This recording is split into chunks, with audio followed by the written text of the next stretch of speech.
This is the Wisconsin Live Desk.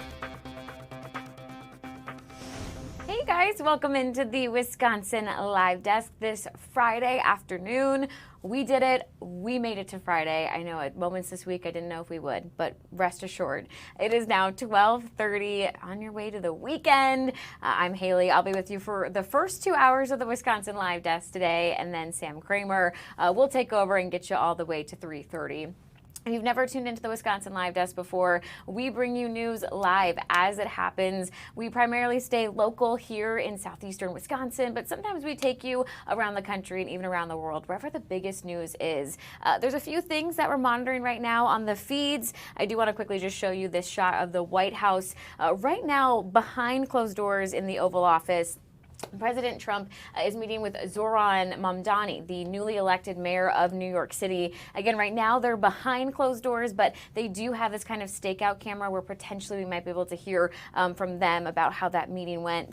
Otherwise, it's a pretty exciting day here in Milwaukee. We want you to get outside. We want you to go to some of the grocery stores because it is time to stuff the bus. We're actually being joined live right now with Elizabeth and Radar. Thanks so much for joining us here on the Wisconsin Live Desk.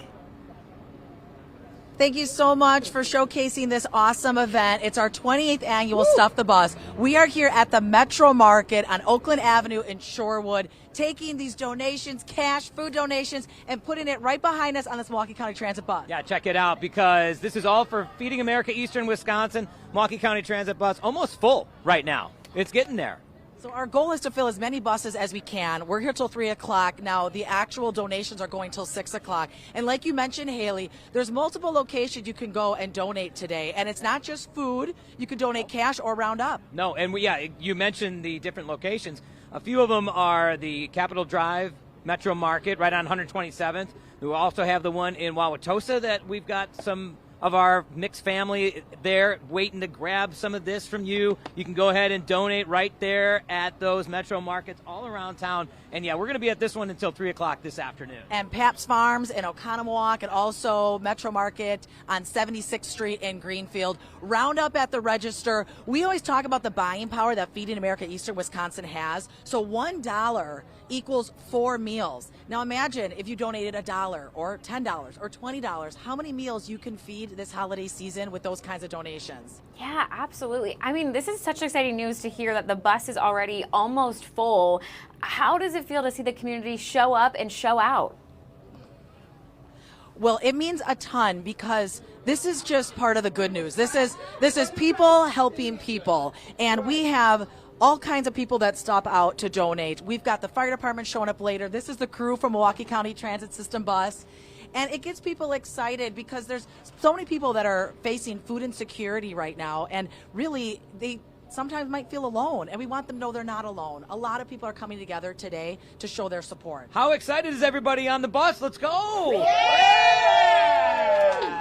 Stuff the bus yet for 28th annual. That's what everybody gets excited about. They're like, when are you going to be out for the next one? Well, here we are in Shorewood again till 3 o'clock with our Stuff the Bus. Check it out. So these are prepackaged, all set for you. All you have to do is pop in to the store, prepackaged bags. They've got all the different items that make up to 5 meals, so you can just pop in for $5, boom, grab it, put it on the bus. We're trying to make it easy. We're trying to make it easy for you to come out here and donate. And in all of our years of doing this, again, the 28th annual, there's a lot of stories that come to mind. And we have learned from so many people that when times get tough and financially they're struggling, they are trying to put gas in their car, they're trying to keep the lights on. The first area where they cut back is food.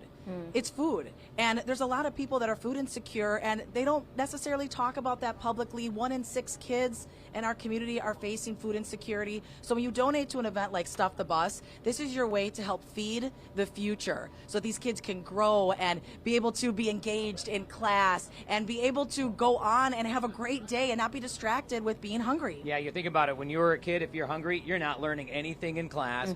You're tired. You're crabby. Okay, let's just put it. Adults are crabby too when they're hungry. So there you go. You got to get the food in their bellies to help them learn, grow, and thrive and take over, because we're going to need somebody to take care of us later on in life. We want to make sure those kids are doing good. Exactly. Yeah. And Haley, we've had some guests pop out. We've had Bango here from the Milwaukee Bucks. Santa Claus is going to be out at our Brookfield location later today. And here at 3:30, Leroy Butler is going to be here at the Metro Market in Shorewood. Yes, and he always talks about how when he was growing up in a home that it was poverty, his mother always talked about how these heroes are people that help strangers. They help people that they may never meet. Those are who the real heroes are. That's what so many of you are today for donating to Stuff the Bus. Yeah, absolutely. Elizabeth, I know when I was chatting with you just a little bit ago here at 11, you were sharing some of the inspiring stories of the people who come out and donate. I would love if you could share some of those right here on the Wisconsin Live Desk. Well, we had one year, there was a gentleman that showed up with a whole cart full of frozen turkeys, and we were really excited and wanted to high-five this guy, and he was a little melancholy when he was standing there, and it kind of confused us.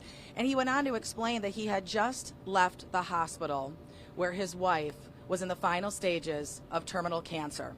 And he was feeling lost and feeling sad, but was also reflecting on the over 50 years of marriage they had together and recognizing those blessings. He heard the broadcast about Stuff the Bus, and that's when he felt it in his heart to think about, I've had so many people help me during this difficult time, I'm going to help someone else. He did not want to share his name with us. He did not want a lot of attention for this. We were so touched about how during one of his darkest times, he was thinking about someone else. And that story, I know a lot of us were here for that, and we still talk about and reflect on it, how important it is to come together and help others. And there's healing in helping, and that's what that man did that day. Yeah, and we also have the inspiring stories, like we have to give a shout out to Shayna, who has been to every Stuff the Bus for 20 years. She's been donating for 20 years. She brings the change that she gathers throughout the year. This year, $16 and change, plus she made some more donations. And she's like, I have to come out here and see you guys. You're in Shorewood. It's close to my house. I'm going to pop up here for the 20th year. She's been donating since she was 13,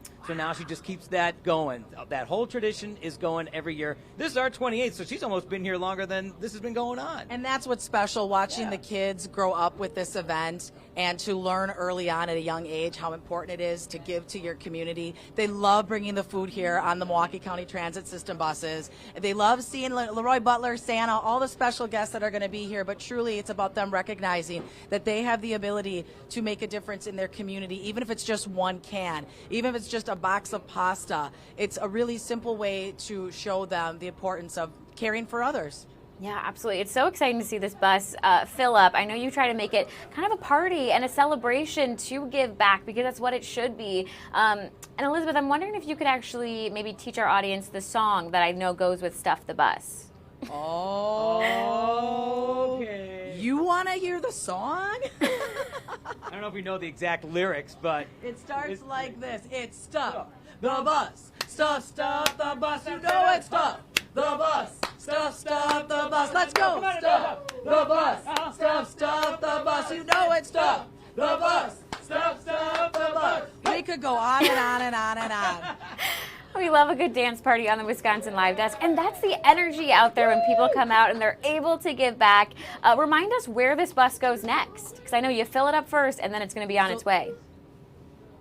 Yes, this bus is going to go to the Feeding America Eastern Wisconsin offices, where they have volunteers standing by to immediately distribute this food, organize it, put it in freezers, put it in refrigerators. And the other reality is that they're going to go through this food very quickly, which is why it's so important to get as many people out here to donate as we can. it's important now. It's important next month, January, June, all year round. So do what you can do to donate to Feeding America Eastern Wisconsin. Yeah, their offices are right on, and the warehouse as well, right on Fond du Lac. So they're also looking for donations there, and also some volunteers if you want to pop up there and help unload the buses. They're going to need some help doing that as well. Absolutely. All right, so you guys are there until 3. The drive, though, goes until 6. The goal, I believe, is 50,000 meals. Are we going to do it? I think we're going to do it. We're going to do it. You know why? Because we're going to stuff the bus. Stuff the bus. You know it's stuff the bus. Stuff the bus. That's what they say. Stuff the bus. Stuff the bus. Oh, you guys are an absolute hoot. Thank you.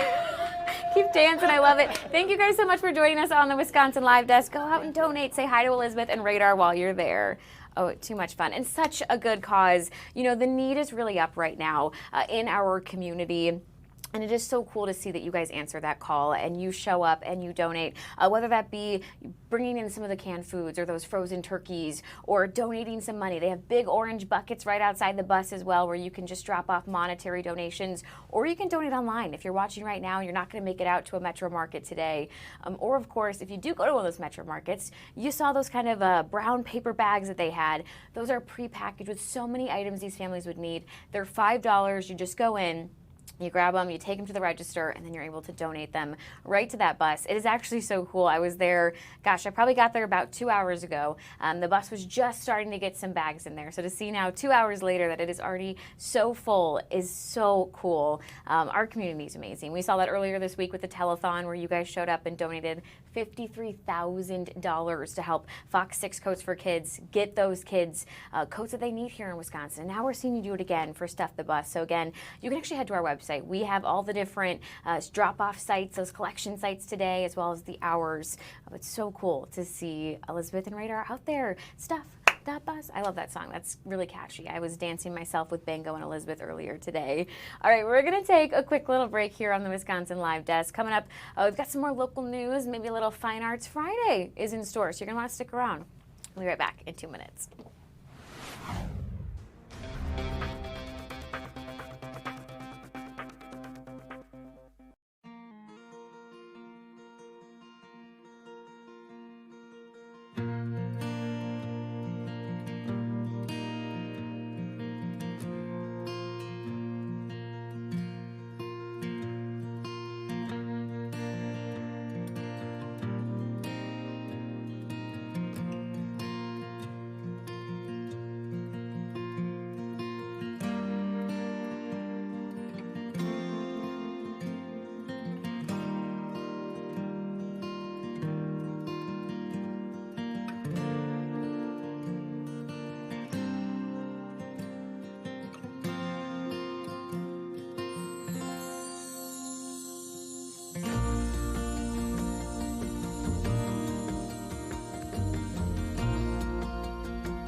This is the Wisconsin Live Desk.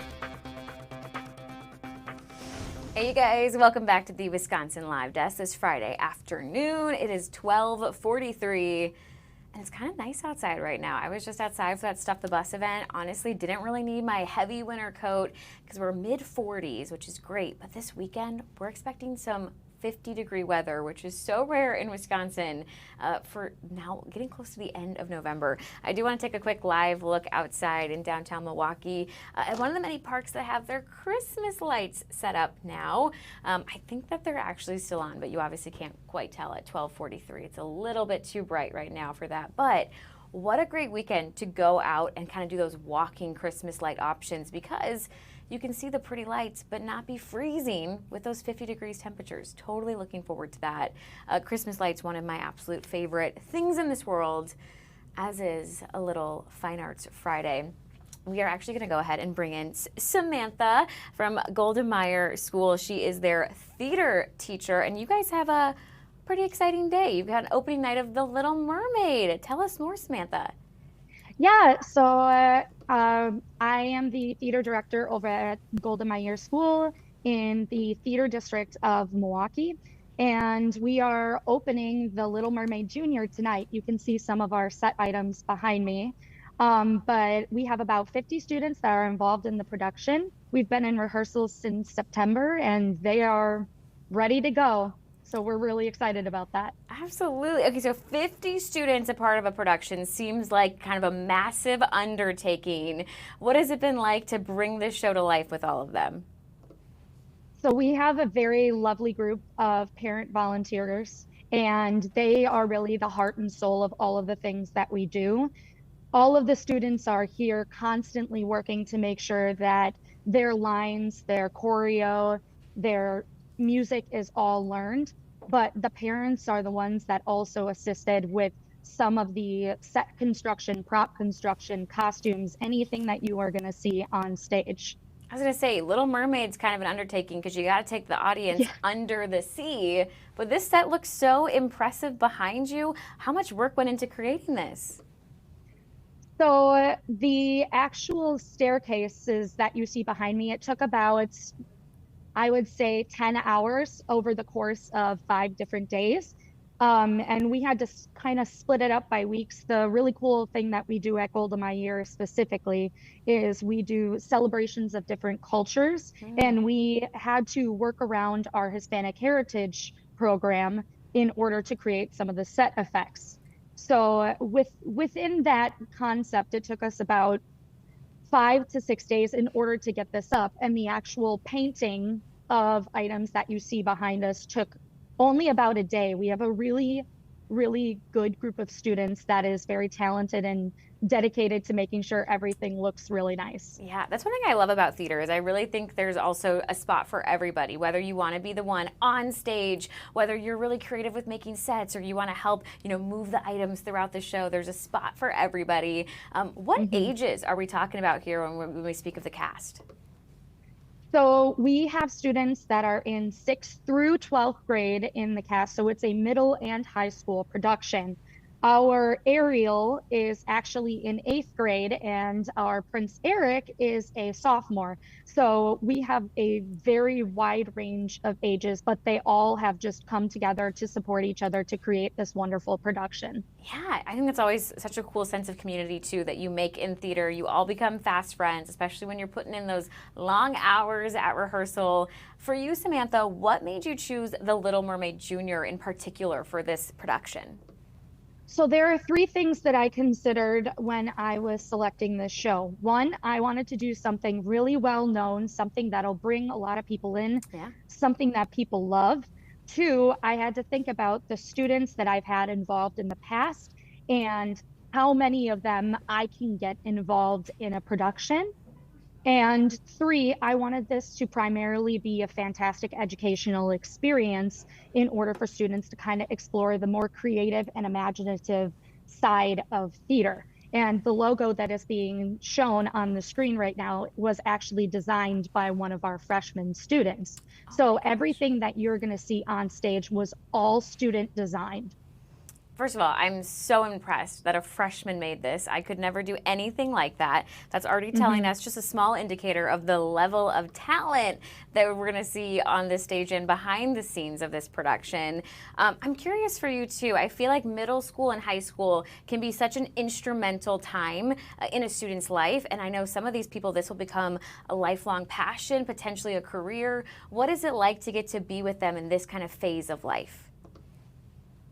I love my job. I love the community here. One of the things that I enjoy most is seeing students on stage loving it as much as I do, and then getting to be a part of that process, seeing them take that moment like, oh, I get it, and then running with it just gives me a sense of job satisfaction, but also allowing them to explore that creative side. One of the things that I like to teach is actually something that First Stage Theater teaches is life skills through stage skills. I ultimately want my students walking away with skills that allow them to speak in front of a small audience or a big audience, something that brings them out of their comfort zone and also allows them to gain the confidence to do things that they may not have thought they could do before. Oh, absolutely. I think that's such a good point, too. I personally, if you couldn't pick up, I was a theater kid. And so often when I'm, anchoring a newscast or I'm doing live shots, people always identify that skill in me because there is a little bit of an ease, or you're kind of comfortable talking to people and presenting in that way. So these are absolutely lifelong skills for these kiddos. Speaking of The Little Mermaid, do we have a favorite song or a favorite moment in the show that you are so excited for audiences to finally get to see? I am so excited for Under the Sea. Our Sebastian is actually a junior, but one of his costumes that I designed was he is wearing a red sequin jacket with red pants and a sparkly top hat. But the lighting designer, who is also a junior, managed to create this really cool rainbow effect. So when I have all of my cast members on stage creating this colorful world on the stage, we have beautiful singing, beautiful choreography, and it's just a moment where I have seen my students have pure joy in, and I'm so excited for audiences to be able to see how much they love being on stage. Yeah, you talked about you picking a show where people would recognize. I feel like that is the number they're going to recognize, and it's always nice when you can do it up big. And when you, as the director, go, "This was the vision that I wanted." That's so fulfilling. I feel like there's so much collaboration with this show, which I would guess is another life skill that you're excited for these students to probably take away, right? Yeah, absolutely. One of the other things that I like to instill in my students is the sense of teamwork.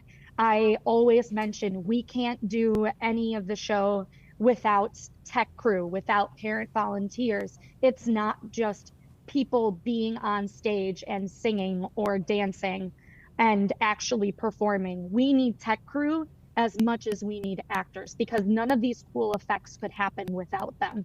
Yeah, absolutely. All right, now we have to get to the really important details here, Samantha. When can we see the show? How do we get tickets? Let me know everything. Yeah, so we have one performance tonight, November 21st at 7 p.m. It is $7 at the door to purchase tickets, or you can purchase them online. Or tomorrow we have two different shows at 2 p.m. and 7 p.m. Same thing at the door, it's $7, or you can pre-purchase them online on our website. I always like to ask when it becomes opening night how we're feeling. Sometimes I know it's like, we're not ready, or no, we're totally ready, or just adrenaline. How are we feeling? I'm so excited. Like the kids and I have been working nonstop, and they're ready for an audience. This is one of the times where I feel like I can just sit back and enjoy all of the work that everybody has put in. Yeah, there is something really rewarding when you've been practicing and doing your dress rehearsals in front of no one, for when there finally is that audience, or like the joke lands the way you wanted to, or the song impressed them the way that you thought, and you get that roar of applause. So I'm so excited that it's opening night for you guys. Anything else coming up in the future that you can hint to us about your theater program? We have a very talented group of students in particularly the female aspect. And I know that there is a historical musical that students have been dying to do that I am thinking about doing next year. I don't want to reveal too much more than that, but it would definitely be something you don't want to miss. And it's a female cast? It is an all-female cast. Okay, I think I might know where you're going with this. And if it's what I think, very exciting. If it happens, you have to come back on the Wisconsin Live Desk. Tell us all about it. Absolutely. I would love to. Awesome. Well, thanks so much for joining us, Samantha. And break a leg tonight with The Little Mermaid Jr. Thank you so much. Of course. So much fun. I'm trying to think of the other songs that I absolutely love about The Little Mermaid. Under the Sea, Part of Your World, Kiss the Girl. Gosh, there's so many good hits in The Little Mermaid Jr. And I'm so excited for all of those students to have their big moment tonight and, of course, tomorrow. So, again, opening night at 7. That's tonight. Tomorrow you can catch 2 or 7. Tickets at the door. We'll try and get all that information for you up on Fox Local as well. But happy Fine Arts Friday. Should we bring in our favorite producers, Trisha and Delaney? There's 2 of them today. I know, you're shocked. Hey guys, happy Friday. You got this, Trisha. I believe in you. Hey, happy Friday. Fine Arts Friday, a hit, right? Yes. That's what we like to hear. All right, we'll check in with you guys in a little bit. Trisha's been training with Delaney. She's getting to drive a little bit today. She's doing a great job behind the scenes. We're going to take another break right here on the Wisconsin Live Desk, and we'll be back in 2 minutes with some more local news and other exciting things. I promise. There's great things in store. Stick with us.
This is the Wisconsin Live Desk. Hey guys, welcome back to the Wisconsin Live Desk. Already been an exciting first half an hour of wild, as we lovingly call it, behind the scenes. We got to talk to Elizabeth and Radar because Stuff the Bus is happening right now. Again, it goes till 6 p.m. So if you're able to stop by one of the 6 metro markets that are participating, please go and bring either your canned donations, your food donations, or you can hop into the grocery store. They pre-package these $5 bags that contain so many meals that you can also then put on the bus, or you can always donate money. They've got big orange collection buckets outside the bus, and they also have a spot online. If you just go to Feeding America's actually homepage, it's right there. You can donate. It helps get families the food that they need. Elizabeth was just saying that's one of the first things that kind of goes when money gets tight for families, unfortunately. So how exciting to have a community that shows up and shows up big time to help in those types of situations. I was just looking at the feeds. We've got a couple of things that I can bring you right now. Let's head out to D.C. This is one of the wings of the White House. You might see that podium there set up with a bunch of microphones on it. This is what we call a stakeout camera, meaning we don't necessarily know if anyone's gonna come out and talk or who it would be, but we're ready in case they do. I think the big goal of members of the media who are here right now would be to hear from President Trump or Zohran Mamdani, who is the newly elected mayor of New York City. Now, these two did not see eye to eye, but recently they said they were going to come together, and they're currently meeting right now in the Oval Office in a closed door meeting, meaning that members of the media are not allowed to be there. So that's why we have this stakeout camera to see if we can potentially check with them after they talk and learn kind of how it went, if they reached any compromises, those types of things. As you can see, it's kind of a behind-the-scenes camera as some reporters get to their places right there. But we'll keep our eye on that feed and let you know if we learn anything from that visit. And we can also take a quick look outside here at the Milwaukee Mitchell International Airport. We know it is Thanksgiving next week. A lot of travel plans looking pretty pretty calm right now at the airport. I'm sure next week it will be a little bit more busy. Potentially on your weekend plans, if you are a hunter, is to go hunting. Tomorrow kicks off the 9-day open deer season here in Wisconsin. Going to go ahead and bring in our very own Ashley Sears. She is out clearly getting ready to go hunting. She's got all the gear around her that she might need. But Ashley, your story today is talking about kind of a decline, right? Yeah, but I want to set the scene here for you. We are at Fleet Farm in Germantown, where they call it Orange Friday. I don't know if we could see here on the sign, or here. I'll hold up the shirt for. Oh, Tim spotted it. Orange Friday here. It's a very exciting time here. I'm told this morning there were lines out the doors. They're giving out these hats here. They've given out 500 to customers. This is like part of Wisconsin culture, right? This is a big deal. But the DNR says since 2020, there's been a decline of about 100,000 hunters. So they're trying to boost that number as the population of deer is going up. They estimate about 1.8 million deer in Wisconsin right now. Yeah, we're just kind of hanging out here at the Fleet Farm talking to some hunters. We talked to a father and a son, and the son said he hasn't gone out since he was 10 years old. He's 18 now, and he's ready to get back in it with his dad. And he says, you know, maybe the younger generation just doesn't want to get into hunting or is straying away from it because it's not, you know, you're outside, you're cold. You don't have your phone glued to your hand, and you know there's other distractions out there now. But DNR trying to shift that a little bit. Yeah, first of all, Ashley, Orange Friday is genius. I love that that's how they're marketing today, as hunters go and get the gear that they need for this 9 kind of day open deer season that starts tomorrow. You talked about how the DNR is trying to kind of, you know, get more young people interested in going out and hunting. What are they doing to try and get this up?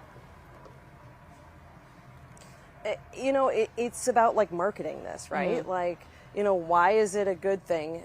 First of all, they're trying to get the message out that there needs to be some population control with the deer because it could cause crashes, you know, mess up landscapes. There are issues with having too many deer, and it's just really trying to get to that younger generation to convince them that, you know, it's kind of cool to hang out with dad and grandpa and, you know, mom perhaps. And go sit in a deer stand for a few hours, not a few, but many hours, and hang out and do what Wisconsinites do this weekend.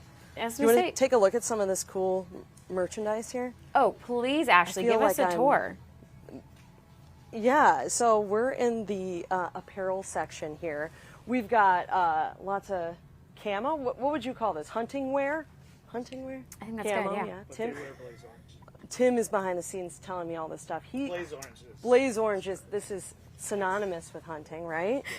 Yeah. And we've seen a lot of people out here just picking up some last minute stuff. I don't know if the red I have on clashes or if it kind of blends in. But the gloves seem to be a big deal for a lot of people today, picking up some of these really cool gloves. And as a reporter, I think, you know, it's important to have your fingers warm. That's right, Ashley. We do work in Wisconsin, so you do need those gloves, whether you're a reporter or a hunter. I'm curious, when you were chatting with that father and son who are kind of going back out hunting for the first time, it sounds like, in years, were they excited for that time together? I know this is kind of a way for families to bond, I'm sure. Yeah, Dad said he continued to go out with his brother and his brother's kid, but the son just said, you know, other things kind of got in the way. It just wasn't for him. And he said he's so excited, and he said he's going to make this now an annual tradition. Like, he wants to continue this. And, you know, the dad said that was something he grew up doing, going out with his dad and his grandpa. And, yeah, they want to keep it going. Yeah, absolutely. Well, Ashley, I can tell that you are just dying to go shopping here, because I can tell this is definitely your kind of area of the store. Oh, yes, that is your look, Ashley. I think you should probably bring that one to the register, bring it home. We'll let you go, though, so you can do your shopping spree. Thanks so much for joining us on the Wisconsin Live Desk. Thank you.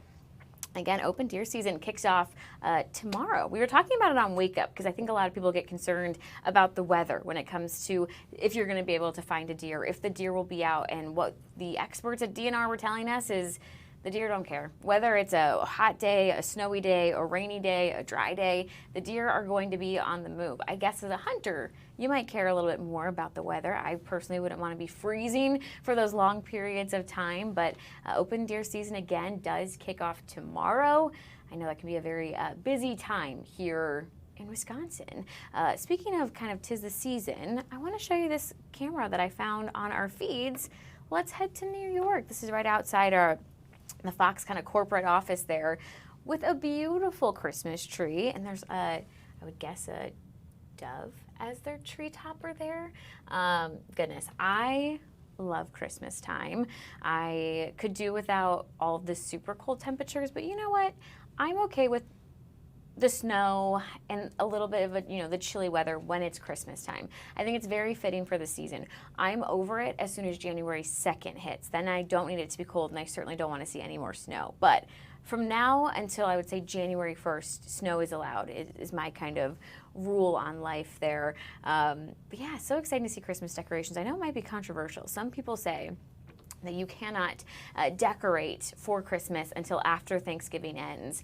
My personal policy is that Thanksgiving is a holiday within the Christmas season. So I think it's totally okay to decorate for Christmas early. I already have my Christmas tree up, but I also make sure and give, Thanksgiving its day. Like on Thanksgiving, it's all about the meal, being with family, being grateful.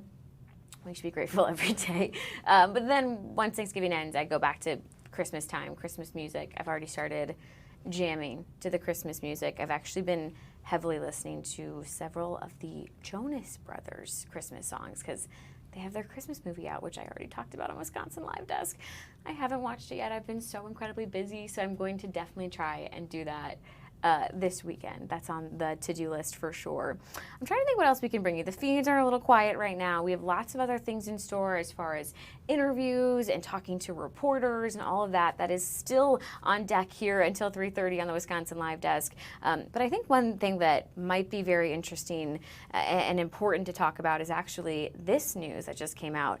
This is the big rivalry, right? Green Bay Packers, Chicago Bears. It's not this weekend. This is week 14. So we're still a couple weeks away, but this game was originally set for noon, and it just got changed to a 3:25 kickoff time at Lambeau. So if you have tickets to this game, again, Green Bay Packers taking on the Chicago Bears, week 14, just make sure you know that did get changed to this 3:25 kickoff time. Also, I think this is going to end up being a very important game.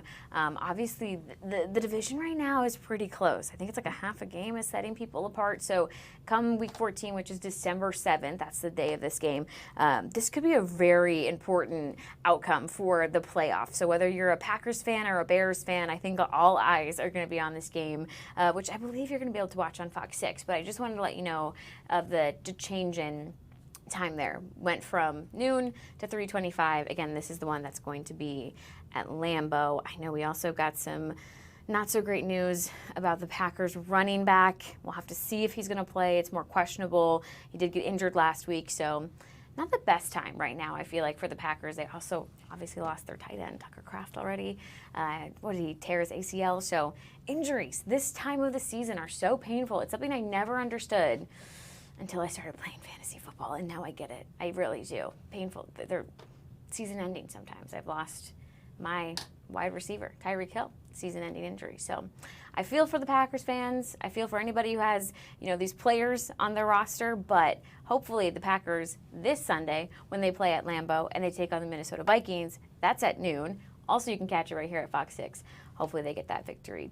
Tim Van Vooren, when we chatted with him a few days ago, I wouldn't say that he was overly optimistic. This season has really showed us, specifically with Packers, you don't want to get overconfident, right? They did lose to the Carolina Panthers. They did lose to the Cleveland Browns. They escaped with a victory from the New York Giants. All of those you would have thought would have been more easy, kind of decisive victories.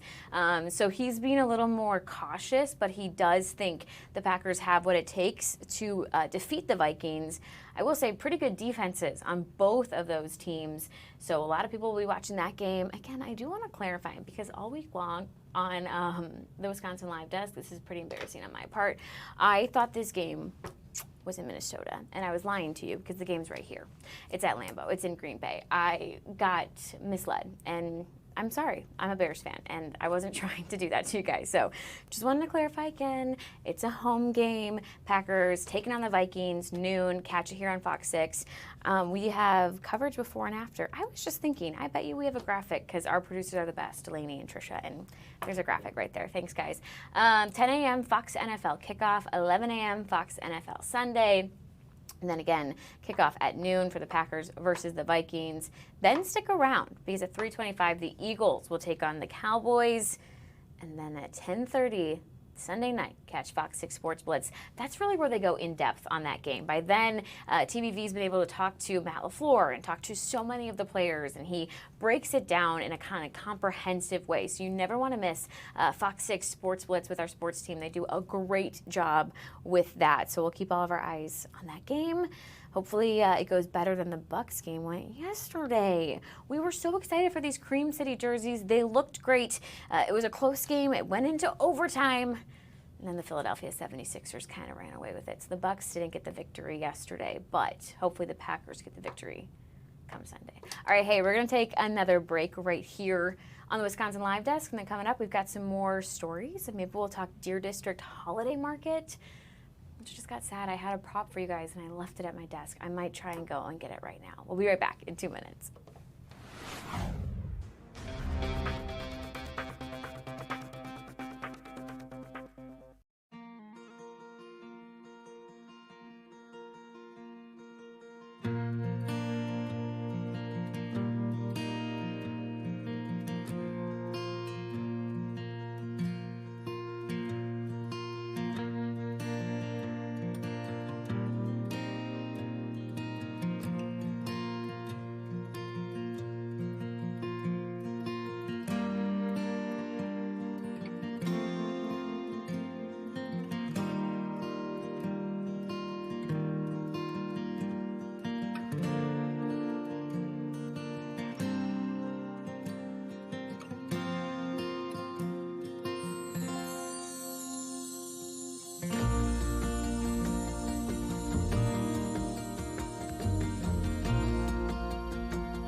This is the Wisconsin Live Desk.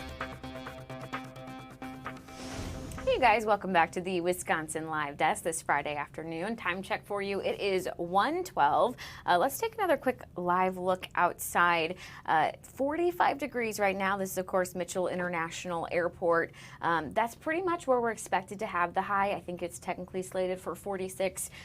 Either way, beautiful weather for the kind of end of November here in Wisconsin. And we also have some beautiful weather in store for this weekend. 50s, which is crazy to me. But I will not complain. I know it will be so nice for so many outdoor events here in Wisconsin. I mean, you don't have to be too cold. I know Stuff the Bus was so excited with the forecast today. You know, nicer weather brings people out to give back to the community. And just, yeah, whenever you have an outdoor event, I think these kind of temperatures just make it easier for those crowds. Which, speaking of an outdoor event, it is a very important day to remember some lives lost in the Waukesha Christmas Parade attack 4 years ago. I want to go ahead and bring in our Waukesha County reporter, Brett Lemoyne. Brett, you actually joined us last week week on the Wisconsin Live Desk, talking about this sculpture that is now behind you. Tell us more. Yeah, Haley, we have it now installed here at Grady Park, and it's really quite striking and beautiful. You take a look behind me here. Whoops, actually, I'm going to step out of the way this way, excuse me. This is called Holding Love. It's done by a local artist, Carmen de la Paz. It was just installed here at Grady Park, I would say midweek, if I'm not mistaken. You recall last time I joined you on the Wisconsin Live Desk talking about this, it was still a work in progress, and actually, a week ago, we were in Carmen's studio as she was still putting the cement all over the statue itself. Honestly, there was a moment that I thought, gosh, is it going to get done? Is it going to be ready in time? And sure enough, you should learn to never doubt an artist at work, because the final product is now here, and it's very, very striking. It's called Holding Love once again.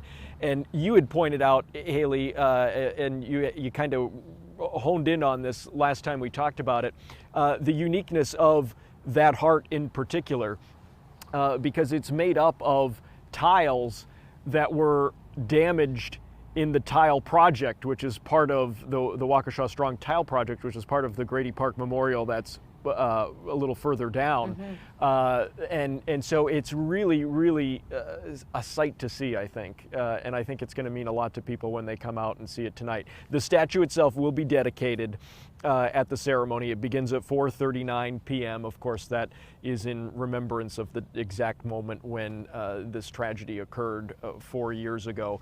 We're going to be hearing from 3 speakers tonight. One is Waukesha Mayor Sean Riley. We'll also be hearing from Carmen de la Paz, again, the artist who created this sculpture behind me. And then we're also going to be hearing from someone from the United for Waukesha Resiliency Center. So they're expecting a large crowd tonight, as they have now for the last 3 years, honoring each and every year that has passed, now 4th, since this attack. Yeah, Brett, you mentioned those tiles again. I was going to say this morning we were talking about the sculpture on Wake Up, and during one of the commercial breaks, I explained to Derica, what those tiles were and how they had been saved and now repurposed. And it's just one of those moments where I get chills every time I hear it, because there's so much thought and intention that went into this sculpture. Can you remind us again, for any viewers that weren't here last week, really what the artist hopes that people take away when they see this sculpture? Yeah, well, I'm going to just back up a little further than that too. So Carmen oversaw this Waukesha Strong Tile Project, and I wonder if Jared can maybe just give our viewers it's this blue wall that kind of surrounds and hugs the main memorial here at Grady Park. That was dedicated last year, but it was really a community effort where hundreds of people in Waukesha came out. They made a donation, and they got a little slab of clay. They were able to write whatever message they wanted to on there, and some of them are very heartfelt about Waukesha being united and strong in the wake of this tragedy. And so what they did was Carmen single-handedly had to fire all these clay tiles, get them glazed, put them on the wall. And in the process, as you would imagine when you're dealing with a medium like this, some of those tiles broke. And so what Carmen ended up having to do was recreate those broken tiles, because she didn't want anyone to think that their tile wasn't worthy to be on the wall, or was misplaced, or just discarded. So she recreated about 100 of those tiles on her own, and put them back up on the wall. She took those broken tiles and used them as the mosaic in the middle of this heart. And she said it really is symbolic. She wanted people to know that, we may feel broken as a community after what happened on November 21st, 2021, but we came together in the end. Waukesha came together and really showed that we are united, and that this community, has endured so much, but we've endured it together. And I think that was just such a strong and powerful message. Oh, absolutely. And I think it is so important, to have an event like you have today where you remember the lives that were lost. This is 6 people who lost their lives, 62 others who were hurt. Yeah. And I think it's a beautiful way to make sure they're never forgotten, but also to remind the community that they can be resilient. Is that kind of the energy, the vibe around Waukesha today? I would imagine it's a hard day for the city. Yeah, absolutely. You drive around, Haley, especially at night, and you see so many people have once again put up their blue lights on their porches, right? To be able to remember and reflect in that way. I think today, really the city's message and the message from the Resiliency Center and from a lot of people that I've talked to is that this tonight is about turning a page, right? No one will ever forget what happened here in 2021, but there is a sense that I think tonight is there is some finality to what we've been seeing in years past, right? Because the first year after the attack, there was a huge gathering at Cutler Park in downtown Waukesha. They were soliciting people to donate and trying to drum up support for what would eventually be the main memorial here behind us at Grady Park. Year 2 was dedicating that memorial on Main Street, right? When the driver, who I will not name today, went down Main Street in that SUV, it was along that long-standing parade route and really the heart and conduit of downtown Waukesha. And so they erected that memorial on Main Street, again with that beautiful heart motif. Last year, a huge ceremony here. I was out here for several hours. It was a very, very cold night, Haley, but that did not deter anyone from coming out, from elected officials, from obviously family members and people that just, lifelong Waukesha residents who wanted to show their support.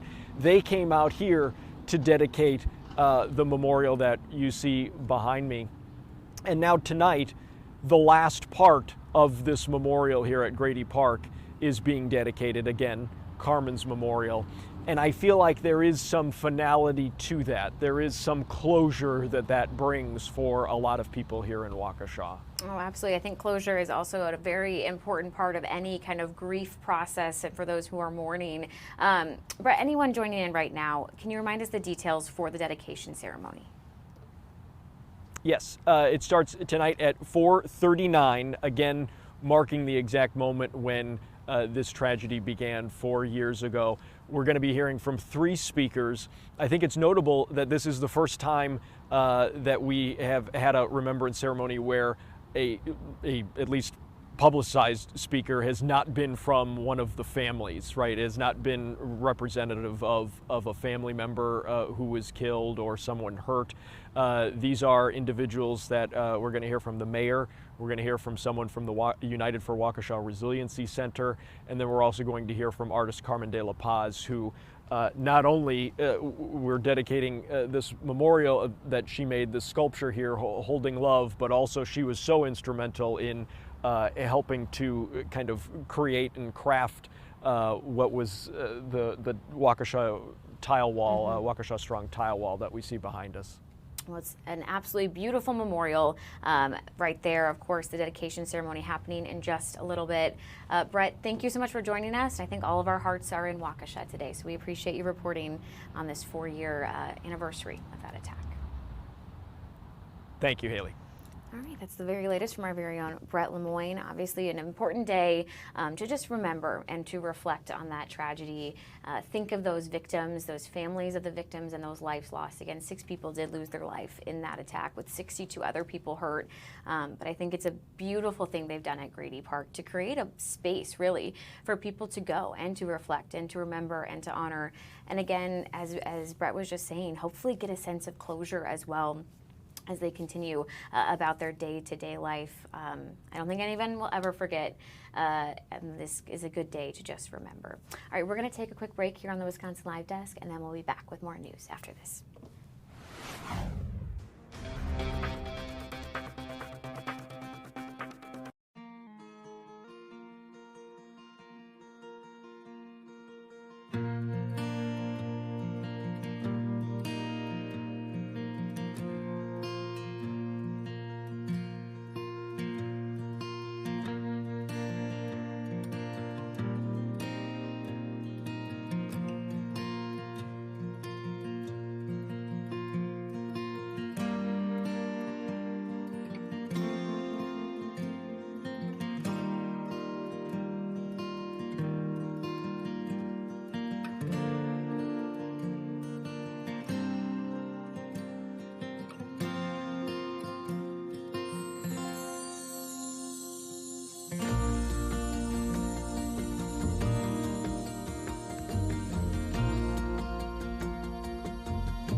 This is the Wisconsin Live Desk.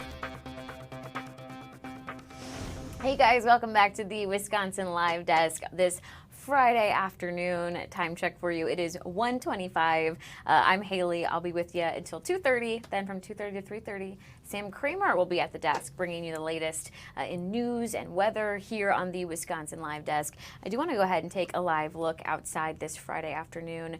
Gosh, we can actually see a lot in the background there. We've got the domes in the background. You've got AmFam. Honestly, you've got some sun in the sky, and it's dry today, which is always nice. And it's pretty warm, 45 degrees. Again, this weekend there are 50s in the forecast, so you're going to want to get outside if you're able to. Also, this is crazy to say, Thanksgiving is less than a week away. I cannot believe that it's already time for Thanksgiving and the holiday season. Thankfully, I'm not hosting. I'm not the best chef, so I don't think you'd want to come to my house, but I know a lot of you guys probably are, and you might be thinking, I gotta go shopping this weekend, and there's a pretty cool opportunity for you. We're gonna bring in Christy right now, where we're gonna talk about the Tosa Farmers Market is back this weekend for a special reason. Tell me more. Hi, yeah, our Tosa Farmers Market pre-Thanksgiving market is taking place tomorrow from 9 to noon in the Hart's Mill lot. That's our normal spot right in the village of Wauwatosa. So it'll be a great chance to see your favorite vendors one more time this season before winter comes. I live in Wauwatosa. I've been to the farmers market before, and it's always kind of sad when it goes away for the season. It's Wisconsin. It makes sense. So how exciting is it to be back for this weekend? I feel like there's such a sense of community when it comes to the farmers market. Yeah, we're so happy to have one more opportunity to be together with all of our vendors and our community. Our goal is always to provide the community with seasonal access to local farmers, food producers, and makers, and tomorrow is no exception. Yeah, okay, so I know you talked a little bit, but what exactly can we find tomorrow when we go to the farmers market? Yeah, so we'll have over 20 vendors on site tomorrow. We'll have some of our favorite local farmers there with the last of their seasonal produce and vegetables. We'll have apples if you need to make that Thanksgiving pie. Specialty products like honey and jam. We'll have meats, cheese, baked goods. Be sure and grab a cup of coffee when you're down at the market tomorrow morning. We'll also have 12 local makers on site tomorrow. So they'll be there showing off their pottery, candles, wood crafts, custom clothing, artwork. So that's a great chance to get a jump start on your holiday shopping as well. Yes, I was just thinking, I said I'm not hosting, but I am attending. So I should probably bring a nice gift with me. And this would be a great opportunity to go and get something local. I mean, how important or maybe impactful is it really when you spend your dollars at a farmer's market and you help out these local and these small businesses? Yeah, it's just so important. It's not an easy time to be a farmer, to be producing local goods. Many of our vendors were hit hard this summer with the flooding that took place in southeastern Wisconsin. And so we're just so happy to offer our vendors one more week to come out and, meet with the community and sell their goods. Yeah, absolutely. Speaking of, when times are hard, I know one thing that I think is great is you guys do accept food share benefits at the farmers market, and actually there's a way to double that. Can you tell me more? Yeah, the Tosa Farmers Market always welcomes shoppers to use their SNAP benefits.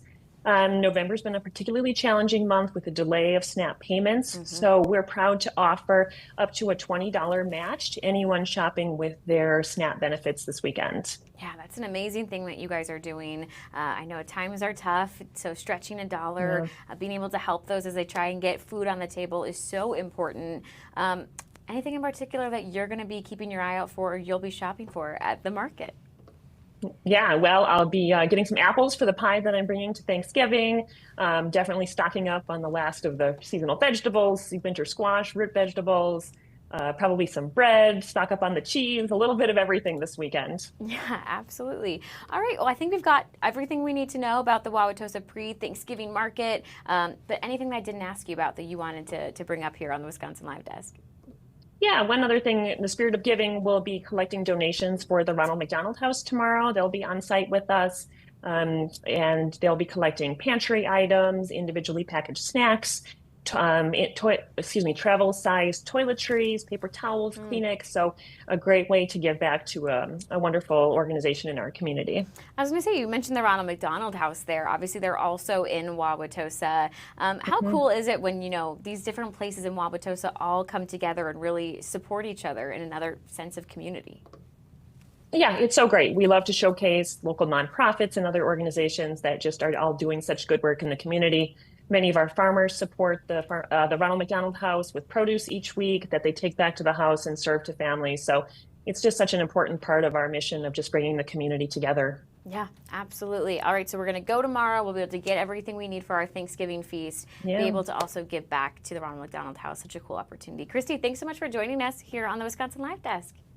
Yeah, thanks for the opportunity. Of course. So make sure you go out, on tomorrow, get some of those really fun items. I love shopping local, but I also love finding things that you can't find other places. I think that's a really great opportunity when it comes to gift giving, which I'm also slightly overwhelmed by the fact that I've yet to buy a single Christmas gift for people in my family. So maybe I should go there, speaking of Thanksgiving, and also try and get some gifts for my loved ones, because Christmas is right around the corner. It's November 21st, so just a little over a month, and I've yet to do anything. Delaney, how about you? Are you prepared for Christmas, or are you also slightly overwhelmed here? A little overwhelmed. I haven't even started shopping or thinking about gifts. I know, but usually at this time, I maybe haven't started shopping, but to your point, I at least maybe have the list in my phone of oh, I think this will be for my brother, and this, I don't have any ideas. What am I going to do? No, I'm in the same boat. I don't like giving gift cards either, so it's okay, maybe we'll carve out some time this weekend to just at least think about the gifts. We'll have to. Right. Do you know another spot we could go to get those gifts? The Deer District Holiday Market? I set her up and she scored the basket. Is that the term? Slam dunk, Delaney. Either way, slam dunk. That's exactly what I was talking about. The Deer District Holiday Market actually kicks off tonight. Of course, this is right outside Pfizer Forum. It's their first ever holiday market, so they're hoping to make this an annual tradition. You're going to find plenty of local vendors there, so you can get some more gifts, as well as themed drinks and themed bites at some of the restaurants and bars and other businesses that are right there in the Deer District. Also, holiday photo opportunities. The big man himself is going to be there several times. That's Santa Claus every night until November 30th, except for Thanksgiving. So you can't go next Thursday. Stay with your family, enjoy that holiday, and then go back out to the holiday market after that. Hours do vary by day, so you are going to want to check that out before you head there. We got to talk to them on the Wisconsin Live Desk earlier this week, and I learned that if you're going to the holiday market, they have free parking for you in the garage that's right there. That sold me, because sometimes, when you're going downtown, is parking going to be a nuisance? One thing that Delaney knows about me is I cannot parallel park. So then it really limits what I'm able to do. So being able to park in a garage is welcome news. They also have a changing calendar of entertainment. So maybe you go tonight to the holiday market, to the first night of it, which also, side note, they're lighting the Christmas tree outside of Pfizer Forum.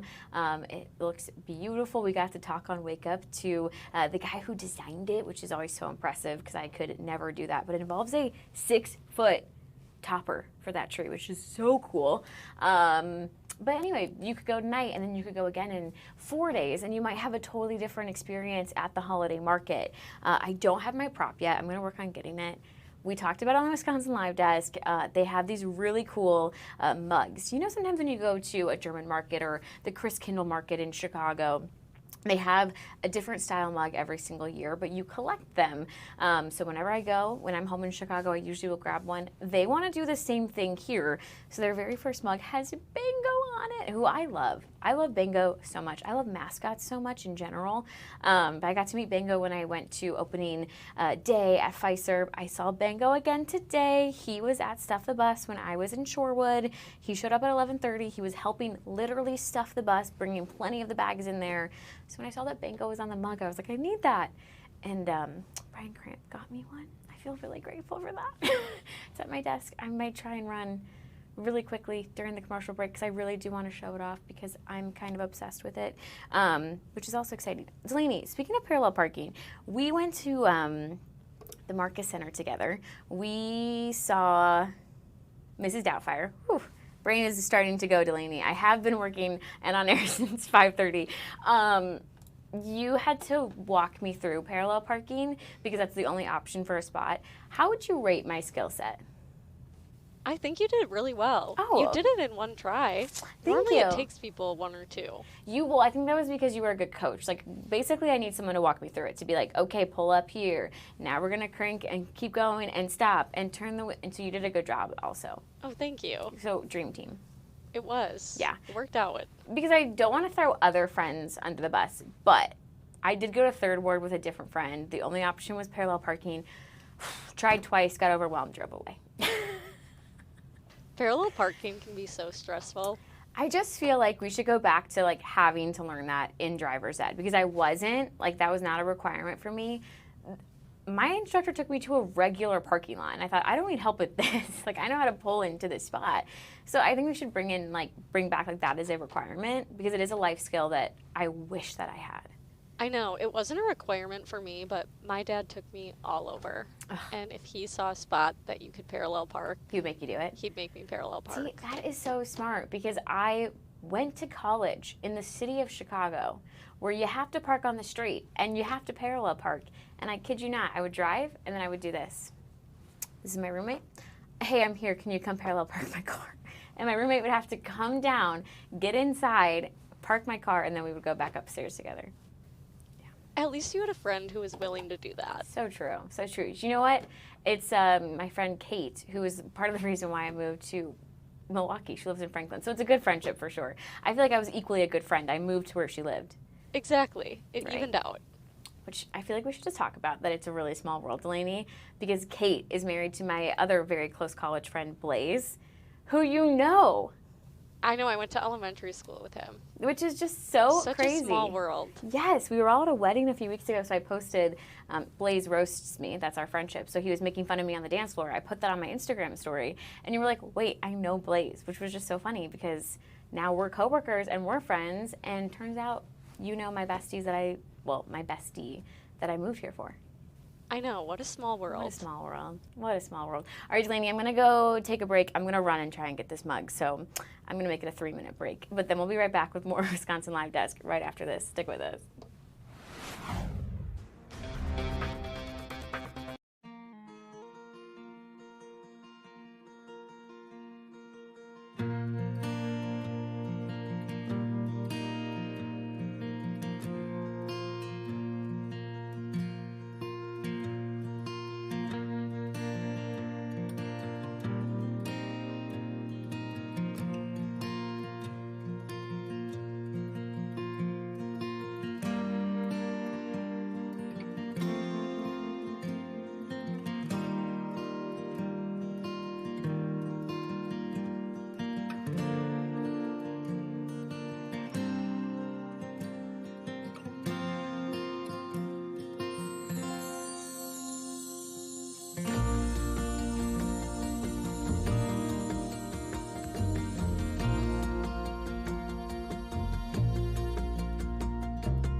This is the Wisconsin Live Desk. Hey, you guys, welcome back to the Wisconsin Live Desk. As a side note, Delaney had no faith in me. I went and I put the 3-minute break in. She said I should probably make it a 4-minute break because I wouldn't make it back in time. Delaney, what do you have to say for yourself? I'm sorry. Sometimes it takes a minute to get mic'd up, so I just wanted to make sure you had enough time and weren't feeling like overwhelmed. Thank you. I do appreciate it. But I made it back here with like 2 minutes still to spare. I know, you had plenty of time. I did. I Also, have no faith. She is right that sometimes it is hard to mic myself up. But this dress is really roomy, so it was very easy to put it back on. And should we now bring in the prop? Let's do it. Dun, dun, dun, dun, dun, dun, dun, dun. Delaney, you cannot tell me that this is not stupid cute. That's so cute. Bango, and then I don't know if you can tell, these are Christmas lights that are stuck in his antlers. I can't tell from here, but how cute. And then on the back, it says 2025 Deer District Holiday Market. So yeah, you can get this. Also, she was telling us, if you were zooming in with us the other day on Wisconsin Live Desk, that different bars and restaurants, these will, first of all, they'll be at the market itself. But if you go to one of the other areas in Deer District, they'll make like your holiday cocktail in the drink or in the mug. That's so fun. So fun. So yeah, I went ahead and put my drink in here, which is not very holiday or festive. It's a Dr. Pepper, but 10 out of 10 recommend. Do you know what I think we should do? I want to say you want to say question of the day, but I'm not sure. No, I was going to say take a live look at FOX6 Forum because that's where the Deer District Market is, which Delaney should have known because she just called our wonderful engineers to have them move this camera shot for us, which there it is, FOX6 Forum. So yeah, that's again where you can find the Christmas tree lighting. I believe kind of the festivities start at 5. The tree itself, the lighting happens at 6. The mayor will be there. Bango's going to be there. Bango's having a busy day. Santa's going to be there. And then the holiday market, go enjoy afterwards. Again, you can go shopping for so many different types of things. They have a plethora of vendors. I believe I remember seeing somebody makes gourmet dog treats, so I need to go buy those for my pup, Zobrist, who I love dearly. I love him probably too much. But I was also thinking I need to get him an advent calendar. Delaney, are you a fan of advent calendars? I feel like they really have gained popularity lately. I am. I haven't had one in a while though. Okay. But all the new ones where you can get like little gifts from certain brands are so fun. They're so fun. I do think that they can get a little expensive sometimes, but I, for years, were doing the sock advent calendars. You would just get them from Target, and like you would get, I think I had Harry Potter one year, Disney one year, and it was really fun. Like, and who doesn't need socks? Right? You can always use a new pair of socks. Yeah. So I don't know if they still make those. I should keep my eye out for it. But now, do you want to do question of the day now? Because you wanted to do it before. We can do it now. I thought that was what you were going to ask for. It's so fitting what today is because we talked about it a little bit yesterday. I just went to the future instead of the past. Also really fitting because it's Stuff the Bus Day. Just a reminder, go out, stuff the bus. They're collecting them 6 different metro markets till 6 p.m. It's National Stuffing Day. So, which is the question day of the how many servings of stuffing do you think you'll have on Thanksgiving? I'm not going to ask if you like it because we already know that we both like it. I don't know. Maybe 2? Yeah. It kind of depends. I think for me, I usually have 2 servings at the meal, and then I will eat that leftover stuffing until it's gone. I was going to say, I always heat it up later that night, Yeah. the next day. Yeah. Yeah. Some things I don't think taste very great when you heat them up. Like they're not a good leftover. Stuffing tastes still really good. It does. Yeah. It's a good leftover for Do you sure. make the Stouffer's? Is that the brand you use? Stouffer's? I don't know how you say it. I don't know. My aunt always makes it, so I'm not sure what brand she uses. Got it. I have only made stuffing myself once. Well, actually, you don't know because you you work in the market that you grew up in. As a journalist, I have not lived very close to my family for almost all of my career, and you also have to work a lot of holidays. So I have worked the last 6 Thanksgivings, and so sometimes you're like adopted by a coworker's family. Sometimes I'm just working during the whole time you would eat. Other times I've just gone and hung out with my coworkers. So one year, my coworker Beth and I were going to do Thanksgiving. And she was originally going to make a turkey and all this. And I said, let's do girl dinner. Like, let's just do sides. So I did like mac and cheese, that Jell-O that my grandma makes, and some stuffing is what I brought. That's the perfect way to celebrate. Yeah. I'm all about the sides on Thanksgiving. Girl dinner, Thanksgiving edition was kind of what I said it was. I know, that's perfect. Yeah. And we popped a bottle of champagne because you have to get some bubbles in there. True or false time. Let's see how I feel like it's been an okay week so far. I think I only got one wrong. Yeah, you've been doing well this week. Well, now that I said that, I'll get this one wrong. But true or false, National Stuffing Day started as a promotion for stuffing. Delaney, what is this? She has no comment. She's really proud of this question. I'm going to go with true. It is true. It started in 2005 to get people to buy more stuffing. So was stuffing not a popular side back then? Is that what we're thinking? Yeah, I guess not. Dang. Okay, interesting. That's very fascinating to me. But people were, I got rid of Delaney. People were wrong because stuffing's the best. I was going to say, it kind of makes sense. Growing up, I wasn't a huge stuffing fan. Yeah. And then around like high school, that changed. Really?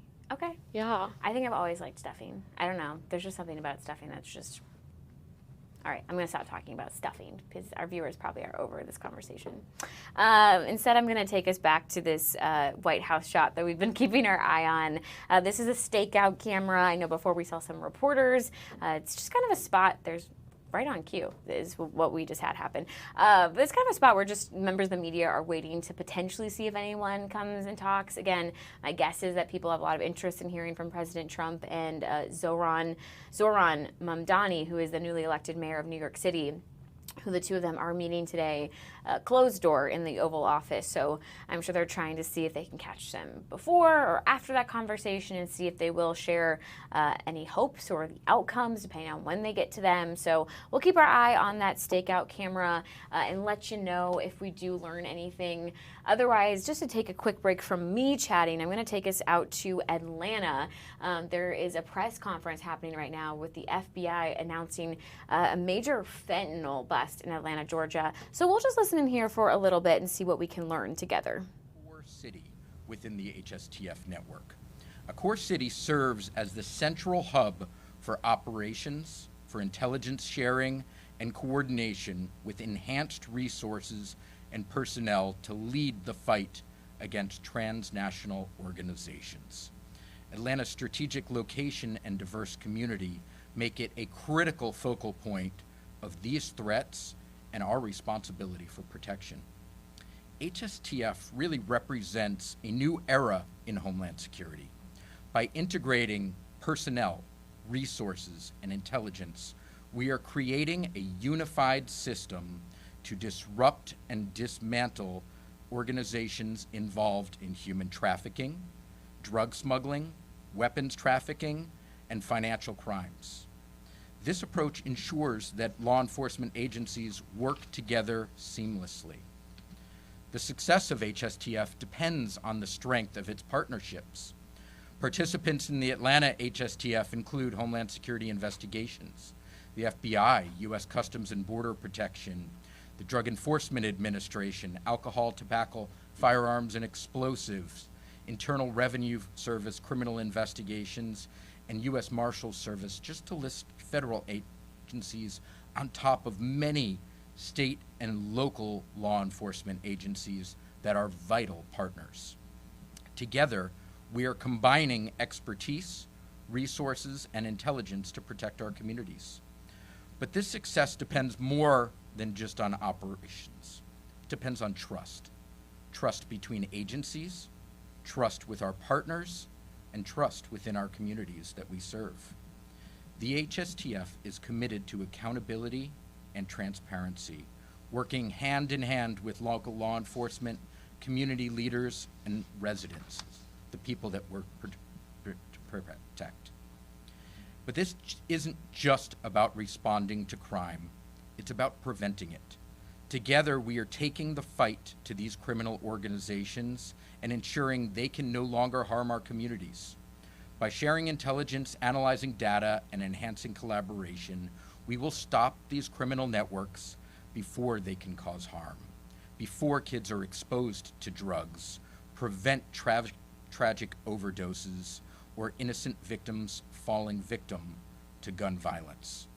The rollout of the HSTF in Atlanta is a major step forward in our fight against transnational organized crime. The HSTF is not just a task force. It is a commitment to the people of Atlanta and beyond that we will protect their families, their neighborhoods, and their future. Thank you all for your support and collaboration, and we look forward to working with this team at this critical mission.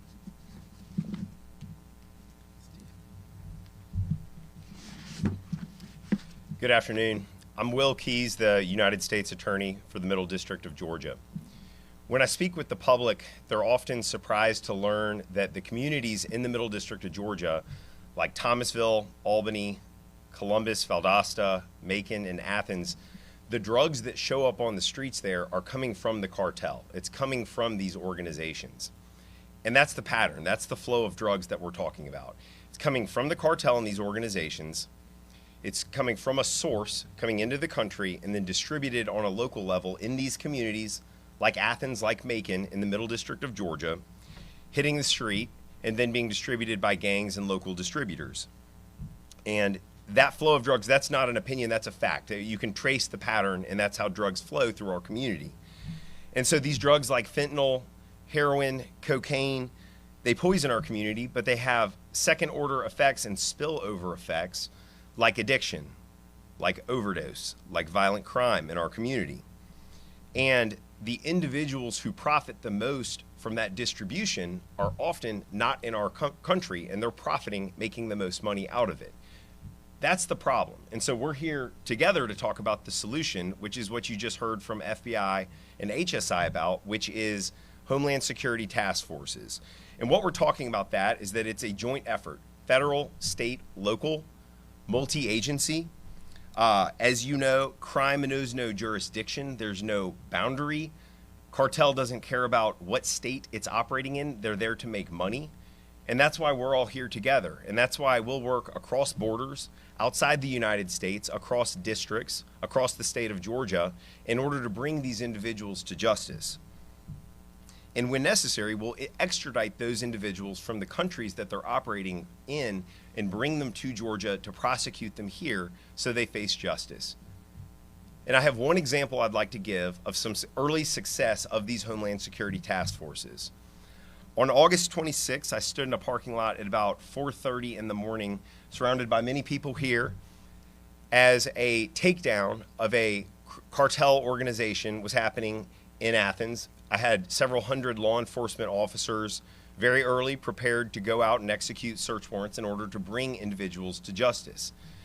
These drugs that this organization was responsible for pushing, like cocaine and fentanyl, they were operating across boundaries, just like I talked about, and ultimately 17 individuals were charged, 26 kilograms of cocaine were seized, fentanyl, 26 firearms, 12 assault rifles, and even a grenade launcher was seized in Georgia from this organization.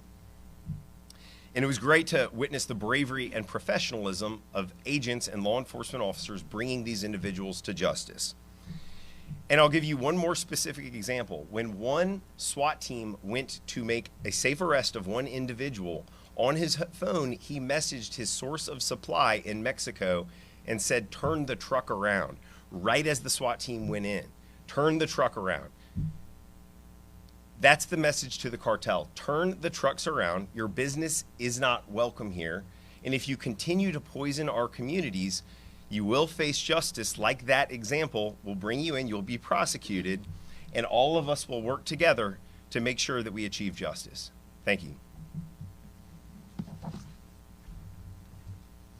Good afternoon, Meg Heap. I'm with the Southern District of Georgia U.S. Attorney, and my area encompasses from Savannah, Dublin, Statesboro, Waycross, Brunswick, and all along the coast.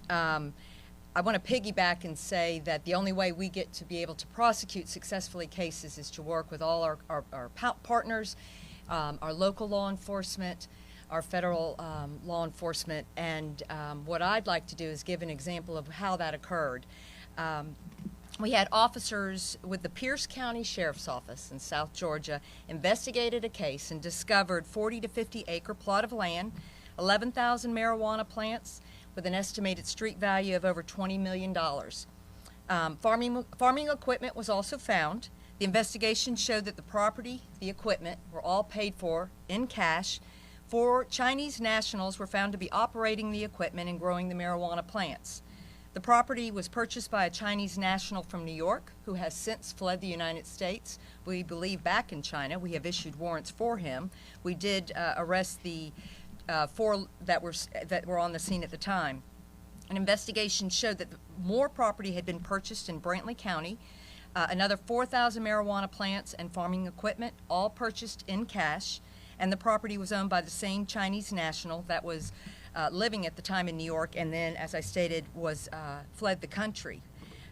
All right, if you are just joining us, we've been listening in as the FBI announces a pretty big fentanyl bust in Atlanta, as well as some criminal charges. So we were just kind of hearing that announcement. I also do want to quickly, though, take us back out to D.C. During that press conference, I was looking up a couple updates from the Trump administration. Again, this is a stakeout camera. You're going to see it move as clearly they're just kind of in the waiting game right now to see if anyone will come out. Of course, again, I think all eyes here are people wanting to hear from either President Trump or Zoran Mamdani. I don't think Trump would come to this podium, but potentially maybe Mamdani, that is the newly elected mayor of New York City, who the two of them really did not see eye to eye whatsoever during that election. We saw President Trump back Andrew Cuomo instead of Mamdani, but Trump did say before today that he expected this to be quite civil, is the quote to pull from. So we are expecting to see kind of any compromises or what the two talk about, so maybe we'll get some comment on that.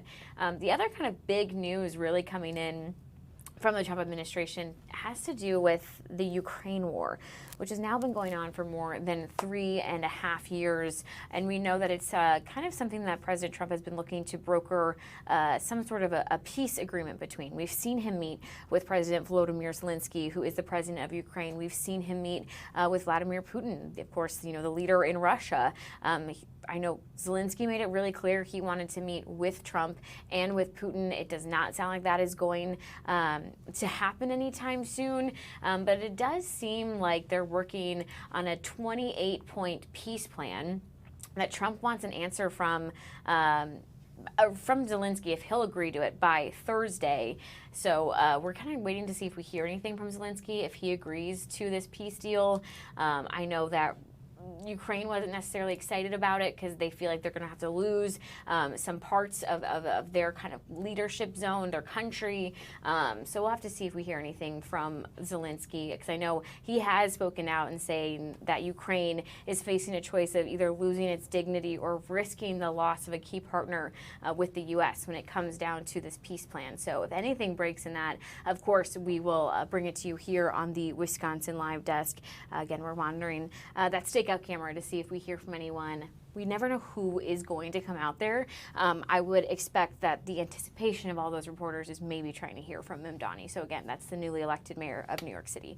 All right, we're going to take another break here on the Wisconsin Live Desk, and when we come back, I think we're going to talk some more Christmassy things, because I'm just all in the Christmas spirit now that I have the cutest bingo Christmas mug ever. So cute. Go Bucks, go. All right, we'll be right back in 2 minutes.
This is the Wisconsin Live Desk.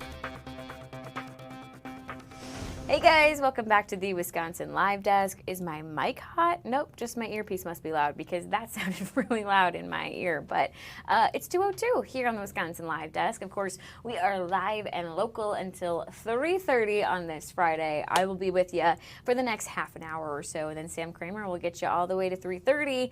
If you've never joined us before on the Wisconsin Live Desk, we bring you live and local news as it happens. We really try and keep it to southeastern Wisconsin when there's big things going on, but occasionally there's big things that are important for you to know about that are happening in other places in the country and even around the world, and then we bring them to you. So we monitor, I always get this wrong, these feeds behind me. I always point the wrong direction, Delaney.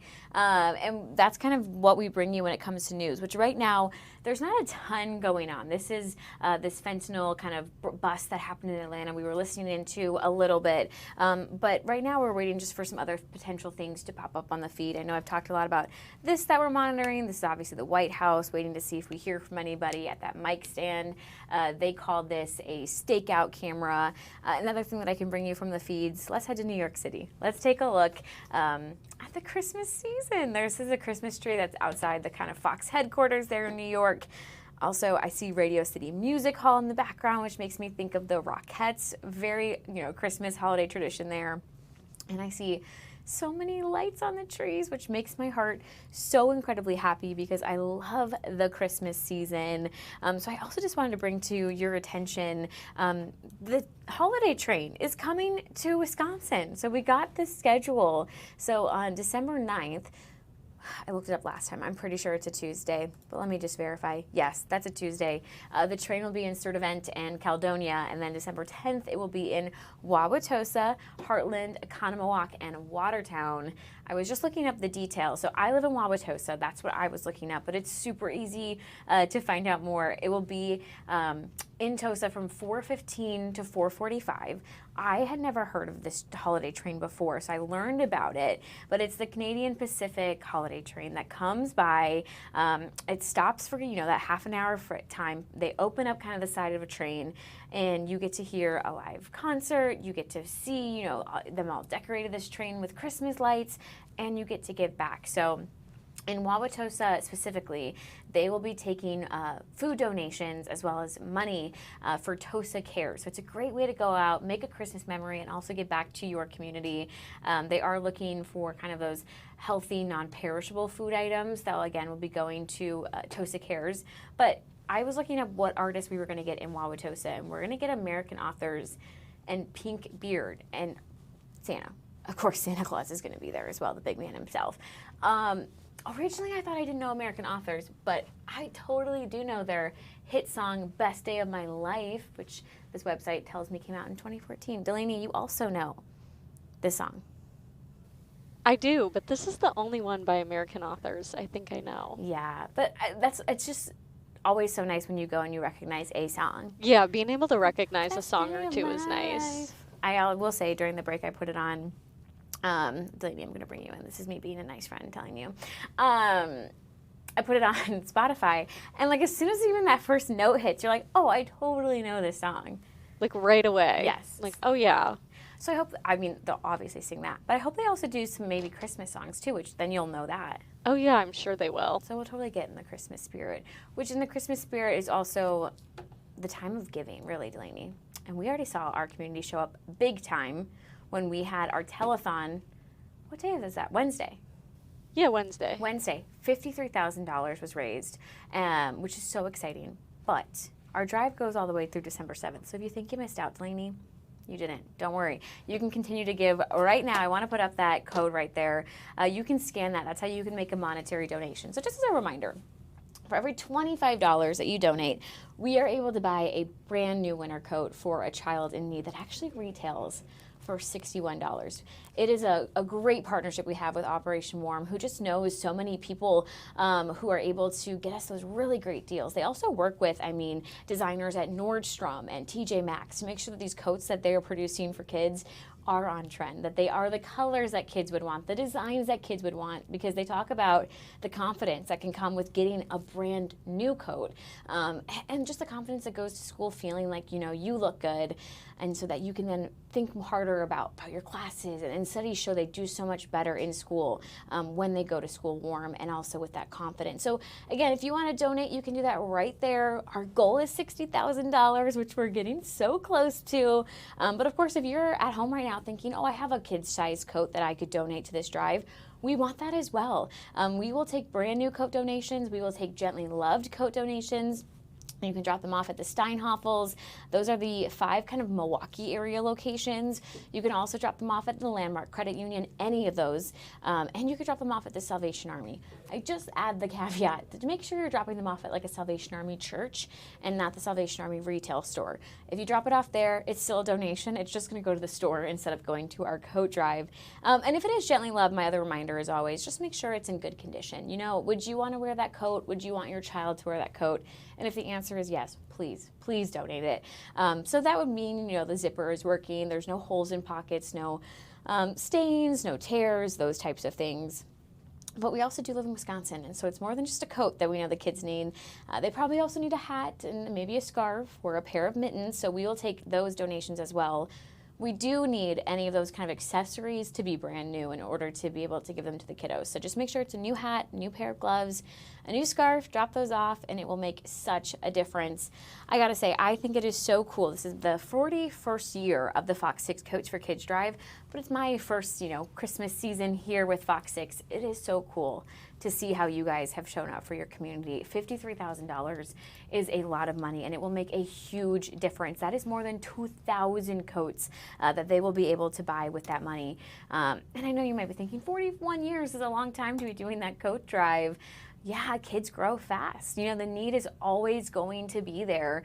A coat that worked for somebody last December might not work for them this December. I know Operation Warm, Rich Lally, our partnership director, I was chatting with him during the telethon, and he said there's kind of a wish list, right? Like if you are a parent and your child needs a coat, you can go and can request one through them. Their wish list has more than 1 million people in need of those coats. So there really is a need. And we were just talking at the beginning of Wisconsin Live Desk to Elizabeth and Radar, who are doing Stuff the Bus right now. We get it. Like, times are tough right now. Families are having to make cuts in order to make ends meet. And unfortunately, sometimes that's cutting, you know, what food they have on their table and getting a new winter coat. And those are not wants. Those are needs. So it is so cool to see our community step up and help Stuff the Bus. I mean, that bus was full at the beginning of Wisconsin Live Desk, and the drive goes till 6. So let's get it even more crowded in there with the bags of foods and those canned donations and those monetary donations.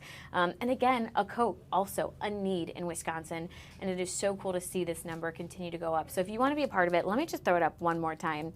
It does run through December 7th. So you can scan that QR code right there to make your donation. I see we got a couple of them 5 hours ago, 7 hours ago, 16 hours ago. So you guys are still continuing to pour in with these donations even after the telethon, which is great. I also know coming up pretty soon, I think it's December 2nd, we're going to do another one of those drive-through collections, but it's going to be at the Landmark Credit Union in Brookfield, which they're telling us about on the telethon. And it's so cool because if you go and you donate coats there, you will actually get 2 tickets to a Milwaukee Admirals game, which is awesome. It's a little incentive to give, and you get something back as well, a little reward with the Milwaukee Admirals, which Delaney and I at some point are going to go to a game. Oh, no, we know when we're going to go. We decided we were going to go last Saturday, but then Delaney decided to break my heart and move. Just own it on the Wisconsin Live Desk. You hid the move from me. I didn't hide the move. Yes, you did. Yes, I you did tell you I was thinking about moving. Okay, let's let the Wisconsin Live Desk be the judge. Delaney and I used to call ourselves the Tosa twins. We both lived in Wauwatosa, and we both lived within 3 minutes of each other. It was so nice. And then casually, during the Wisconsin Live Desk maybe Thursday, she was like, oh yeah, my friend and I are thinking about moving. And then come Saturday, I get a text, yeah, I'm packing for the move. Clearly it was in the plans far before you ever told me. And I would like to know why. It was a plan. We weren't sure if we were like gonna get approved. The landlord was on vacation, so he was taking a little bit longer. So I was like, oh, I don't want to say I'm moving, and then if it doesn't happen. And then he was like, oh yeah, you guys are good to move in whenever. So it was quick. So anyway, we did not go to the Milwaukee Admirals game last weekend because she was busy. So now we're going to go December 13th, which is also FOX6 night at the Admirals game, which we didn't even know when we picked that. No, I know. I love how that worked out. So we're excited. So yeah, we'll do that. We also still have to go to our Bucks game. Do we pick a day for that? I don't think we picked a day yet. Okay. Clearly I don't remember because my brain is shutting off for the afternoon. But that's exciting. We'll go to Admirals. We'll go to Bucks. This was a tangent. I apologize, you guys, because I was talking about the FOX6 Coats for Kids drive. But I got excited because if you go to that drive with the Landmark Credit Union, you will get 2 tickets to Milwaukee Admirals. Anyway, again, goes through December 7th. So you still got time to get those donations in. If you're maybe trying to decide, Giving Tuesday, I know is right around the corner, where you want to give, that's a great cause right there. So is Stuff the Bus. Again, just so honored to live in a community that continues to show up and to give this holiday season. All right, we are going to take another break here on the Wisconsin Live Desk. Speaking of the holiday season, we're going to talk Christmas lights. Stay tuned. We'll be right back in 2 minutes.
This is the Wisconsin Live Desk. Hey guys, welcome back to the Wisconsin Live Desk this Friday afternoon. We are cruising along today. It's already 2:15. Again, we'll be here though until 3:30. Sam Kramer taking over shortly to do that final hour with you as we cover the latest news going on right here in southeastern Wisconsin, sometimes around the country and even around the world. But let's stay in Milwaukee for this next story because I truly love Christmas lights. If you were here yesterday, I called them an easy joy for me. Just something when I'm in their presence, I light up, I'm so happy, so content, and I'm always on the hunt for a good spot to see some Christmas lights. And I just moved here, so I'm trying to find all those locations. And one of them would be the Milwaukee County Zoo. We're joined right now with Megan from the zoo. Thanks so much for taking the time to chat with us today on the Wisconsin Live Desk. Thanks for having me. I'm happy to be here to talk wild lights. Yes. Okay. So it's my first Christmas season here. Tell me all about the wild lights and the experience that I'm in for. Okay. You're absolutely going to need to come out, but we have a bunch of options for you to choose from. Everything kicks off tonight, actually. We're starting before Thanksgiving this year, giving folks an extra opportunity to come out. And tonight we have a drone show to kick off the celebrations. You can see it 2 different times. And Sunday is our first drive-through experience. So maybe you want to take in all of the Christmas lights from your car. We have a drive-through option.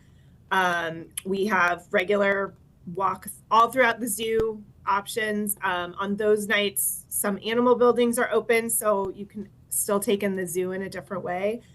And we have a couple theme nights as well. So there are so many opportunities to kind of pick what is interesting to you, but you're definitely going to need to come out. Oh, absolutely. Okay, so tell me what kind of light displays they're going to be. How many lights are we also talking, if you happen to know? Oh my gosh, I don't know. So many though. It's really fun right now when I need a break to walk around the zoo, you know, with the darkness happening a little sooner. So many lights. That's a great question. Animal themed displays, of course. We have large giraffes, elephants, bears, like all of the animals. We have a really tall Christmas tree that lights up and kind of is synced to music. We have sparkling lights hanging from the trees. We have a light tunnel to walk through that changes constantly. So many lights, but you're gonna just be in the holiday spirit. You can't leave here and not be in the holiday spirit. Yeah, I also feel like this weekend would be a great weekend to go and walk and see the lights, because we're expecting 50s in the forecast, which is so nice to be able to see the Christmas season, but maybe not have to feel it as so harsh as the winters can be here in Wisconsin. Let's ease into it a little bit, right? Kind of dip our toe into the cold holiday season, but start getting festive. But yeah, maybe not needing our snow boots just yet. Yes, exactly. Okay, but it's not just lights. There's more to see and to do there. I know you guys also have some live entertainment. Tell me more about that. We do. Each night there's going to be just varying live entertainment in sections. So if you want to sit down, take a break, have a drink, just listen to different music, we've got that as an option as well. You can warm up inside of some animal buildings. There are multiple buildings open at various times. We make that all apparent to everyone. You know, you're here at the zoo. We want to make sure you see some animals as well. We also have some really fun theme nights. So when you're looking at our holiday, our Wild Lights calendar, pick what works for you. Yeah, absolutely. Also, I was just seeing you guys have some selfie spots, which I always love a good photo opportunity. Yes. You've created that throughout the walk. And Santa's going to be here some nights. Santa is going to be here. We've put, if you are specifically wanting to come here to see Santa, we've got that on the Wild Lights calendar, so you can make that a priority. We also, for the first time ever, we're having Dogs After Dark. It is the first time we're letting dogs come to the zoo as pets. And Santa's going to be here on dog night as well. So you have to get your dog a picture with Santa, with pup cups for purchase, and dogs will receive a little prize as well. Never happened before. We're really, really excited. I'm really excited for it. It's going to be really fun. So if that's something that interests you. Also, if you don't have a dog, but really want to it's not dog exclusive. Like, you can still just come if you want to see dogs and the holiday lights. Yes. That might be a night for you. It's a 2-for-1 deal that night for you. Absolutely. No, it's so funny that you bring up dogs and Christmas lights, because I have a dog, and I actually saw a TikTok last year about bringing your dog with you to go see lights because they really like it. And I thought that's a great idea. So I put my pup in my car. We drove around. He was mesmerized. So I think that the dogs that come out will love it. I think it's a great opportunity. I think you're right. I have a puppy. She's just a year old, so we haven't had her terribly long. And I'm really excited to see how she reacts to Christmas this year. Kind of the same thing, put her in the back in her little car seat, and she peeks out the window anyway. So we've already talked about, doing different drive-through Christmas light experiences. I think she's going to love it. At least I know I will. Yes, absolutely. Okay, so I'm curious, why is this so important for you guys to do? I'm sure it's a lot of work to bring in all these lights. Why has this kind of become a staple for you? We want to be a place that the Milwaukee community thinks of when you think the holiday season. There are plenty of places to see Christmas lights, holiday lights, but why not at the zoo? Because we can offer you something different than some of the other experiences you have around Milwaukee. Come here, see the animals, take in the sights a little bit different. And since the zoo isn't always open at night, it's another opportunity to experience what we have to offer in a different situation than you would on a normal basis. So we want to be, one of the places where become your family tradition where either you're piling in the car because you prefer the drive-through option, or you just know every year we're going to make sure that we hit up the Milwaukee County Zoo for wild lights because it's now a staple of our family traditions. Yeah, absolutely. I think that's also what makes the holiday so special is that you do have those traditions that you look forward to every single year. This might be like asking you to pick a favorite child, but do you have a favorite light display, like a favorite part that you always go, oh, I have to go see that? I enjoy walking through the light tunnel. I don't know what it is. It's just something standing and looking up. So that's one of my go-to spots. And my favorite animal here at the zoo is the giraffes. And we have some giraffe light displays. So those are my personal favorite just because of my favorite giraffe connection. We have some really cute penguin light displays. You definitely can't go wrong, but you asked me my personal favorite, so I say giraffes, and definitely stand inside the light tunnel because as it changes, it's very cool. Oh, absolutely. I also feel like what's really cool about this giraffe is it's not something I've seen before. It feels very unique to going to a zoo for Christmas lights is to see these like light sculptures of animals. Yes, absolutely. Right. Plenty of other places have different light displays, but we absolutely have an animal theme. So you're going to be able to see your favorite animals. We have some really, really fun pink flamingos, and they kind of welcome you when you first walk in a little bit in your first part of the zoo. And I think it's a really great tone to kick off the whole walk around. There's so much to see. Like it's gonna have a great time. Yeah. I can't wait to come. I can't wait to bring my family. I'm really excited that we're kicking off tonight too. Yeah. All right. So what do we need to know as far as tickets, hours, days? Give us all the details. Yeah, the best way to do that, we want you to buy online ahead of time. We have a Wild Lights calendar at milwaukeezoo.org. Since there are so many different evenings, experiences, that's your best way to look, see what we have to offer, and really make sure that you're picking the night that works best for you. Prices vary depending on which night. We do have 2 Wild Light Wednesdays with discounted tickets on December 3rd and 10th. Tickets are just $12, so that's a great option.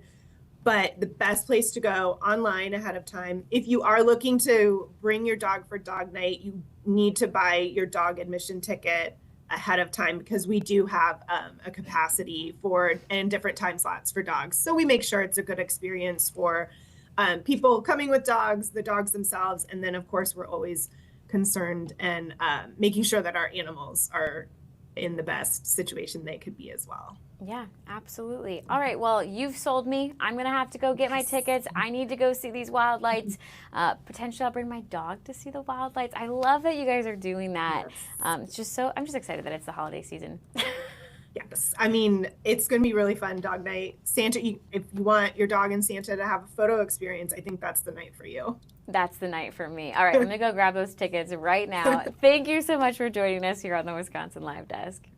Thank you so much. Of course. How exciting. Kicking off early this year before Thanksgiving. So you can go as soon as tonight, which is also so crazy because it gets dark so early out. So if it has to get dark early out, this is a good way to make me feel happy about that, which is that then I get to the Christmas lights a little bit earlier as well.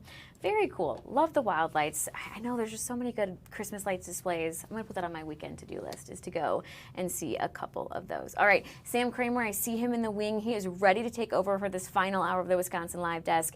So I'm going to leave you here. I hope you have a great weekend. Sam will be in next right after this break.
This is the Wisconsin Live Desk.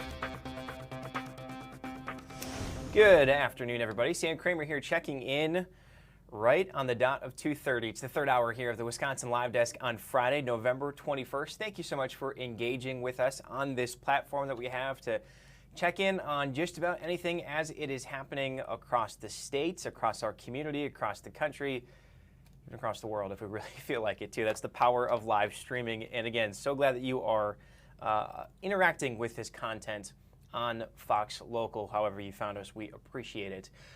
We're going to first start out the third hour talking about something that is going to be happening that affects all of us, that is Thanksgiving, but particularly holiday travel. And joining us to talk about that today is Nick Jarmus. Nick is the communications director, is it, for AAA? Did I have that right, Nick? Yeah, public affairs. Public affairs manager. Well, Nick, thanks so much for joining the Wisconsin Live Desk today. My pleasure. So Thanksgiving week is just around the corner, just around the weekend. What are you guys forecasting in terms of just the sheer amount of people that are going to be hitting the roads and traveling this Thanksgiving? Well, this is going to be a very busy travel season. Once again, breaking a record for the most number of travelers going both across the country and here in Wisconsin. And we see that there are 1.65 million Wisconsinites. I have to imagine that some of this perhaps stems from the, longest government shutdown in American history. How are travelers thinking about all the flight troubles that happened over that time? I have to imagine that's perhaps generating some fear for people that know they have to get to that destination by a certain time, otherwise, the meal is delayed or what have you. So are more people going to be hitting the road that way? It's possible that there will be some folks who previously had planned on or thought about, going by air that are going to switch and drive instead. But I think it's going to be marginal. Most people book their airfare pretty well in advance for holidays like this. And when they do choose to fly, they typically do so because that really is just the best option for them. And even concerns about possible disruptions or delays may not be enough to change that calculus. So, if those delays and airspace closures were still going on, that might be a different story. But that does seem to be, in the rearview mirror, and things are getting back to normal. And we do think most people are going to continue on with their normal holiday travel plans. And that's good news, certainly. We know the weather this time of year can always be a little bit unpredictable, so to speak, and we're going to talk to our weather experts about that coming up here. But what is it about, am I correct in that Thanksgiving is the holiday that Americans travel the most for? It is. It's the biggest of all the holidays that we look at and do these special forecasts for. And it's, usually one of the most consistent. It's really, for a lot of people, this is mandatory travel. They feel they want to, and they're going to get home and see their families. This isn't, a summer vacation or just a leisure travel trip, although a lot of folks will be taking advantage of the extra time off and the longer weekend to do some leisure travel and even head out to some international destinations. But for a lot of folks, this is the traditional going home, visiting family. They're going to make this trip every year. And unfortunately, it's the same day for everyone. It's not like summer break when we all kind of spread it out and each pick a different week to take our family road trip. Everyone's going to be hitting the road at the same time and heading to the airports at the same time. It's a good point. And I guess hyper-locally for us here in Wisconsin, the Packers play that day too. So I imagine that morning is going to be a rush out the door for a lot of families saying, hey, we got to get there in time to make sure everybody's got their seat on the couch and that sort of thing. So what advice, I think it's probably evergreen, but what advice does AAA give drivers in terms of being safe and just kind of planning for what, again, is expected to be a record travel holiday here? Well, one is just, acknowledging and preparing for the fact, both mentally and literally preparing for that trip. Make sure your car is in good working order. We still have enough time that you can get it into your trusted local mechanic to have it checked out. Make sure that it's going to be able to make that road trip you're going on. But then also make sure you're checking the weather forecast, the roadway conditions. Are there construction zones that or detours that may be impacting your route, so that you're prepared for that? You're going to know your route, know some alternatives in case something happens. but then mentally preparing for that and giving yourself plenty of time to get where you're going, so that if you do run into delays, you're not running up against the clock and feeling like you have to hit that gas pedal a little harder than you really should. That's a good point. 2 points there. I'm glad you really said the first being construction, because at least here in Milwaukee County, all of our main freeways are all under construction all at the same time. So, that quick jaunt to the grocery store, if you miss some ingredients or what have you, isn't always that quick anymore. And so certainly if you're planning for a longer trip, a longer route to your destination, you have to build in time for those delays. How important is it for families to just kind of start thinking about that now, and kind of balancing that mental load ahead of time before Wednesday or Tuesday or whatever the travel day is? Yeah, it's super important because no one wants to run into things unexpectedly, and that just adds to the stress. Traveling can be stressful already. The holidays themselves can be a little bit stressful, and when you run into unexpected delays or things like that, it just builds, and then you're potentially distracting yourself behind the wheel by worrying about, are you going to make it on time? Do you need to find an alternative route? So mapping that all out ahead of time, literally mapping it out, is a good idea. And there's a lot of great resources to do that. Wisconsin DOT has the 511 app where you can check where the active construction zones possibly along your route. But then, AAA has our system that you can, plug in your route and find those best possible alternative routes in case of an emergency, to make sure you're prepared for whatever might come. And then, Nick, for families that maybe don't have their plans set, or at least set in stone, are there certain times that you think here in Wisconsin they should avoid traveling if they can? Well, we're anticipating that the Tuesday of next week is going to be the busiest of the days. I mean, pretty much all of next week you're going to see elevated travel times and more congestion on the roads. But Tuesday is really going to be the crunch time where you're going to have folks who are still maybe doing their regular weekday commutes, mixing in with folks who have that Wednesday off of school or off of work, and they're going to take advantage and hit the road a little early. So you're going to just have a lot of people, especially in the afternoon, heading out there. And then on the return trip, Sunday is probably going to be the busiest day on the other side of the holiday. But certainly even the holiday itself, Friday, Saturday, you're going to have a lot of people heading out to kick off their shopping as well. But just be prepared whenever you leave that you're going to be have a lot more company on the road than you might normally. It's good advice. I think people know it. They just have to remind themselves of it, remind themselves that, hey, if I'm going to be traveling, I'm actually part of the traffic here. So everybody's got a role to play, and patience is a big piece of that. He's Nick Jarmus, the Director of Public Affairs for AAA. Nick, thanks so much for making time for us here on the Wisconsin Live Desk. Oh, my pleasure. All righty. Have a good weekend. You too. So again, just a really important discussion. We've talked about even last weekend or last Friday, the seatbelt awareness and just everything that is going on the roads right now. And I bring it up again because it is really amazing if you think about it. I-43, I-41, I-94, all are under construction in varying pieces of those freeways. And are going to be for a long time. 94, we're looking at the next 7 years or so.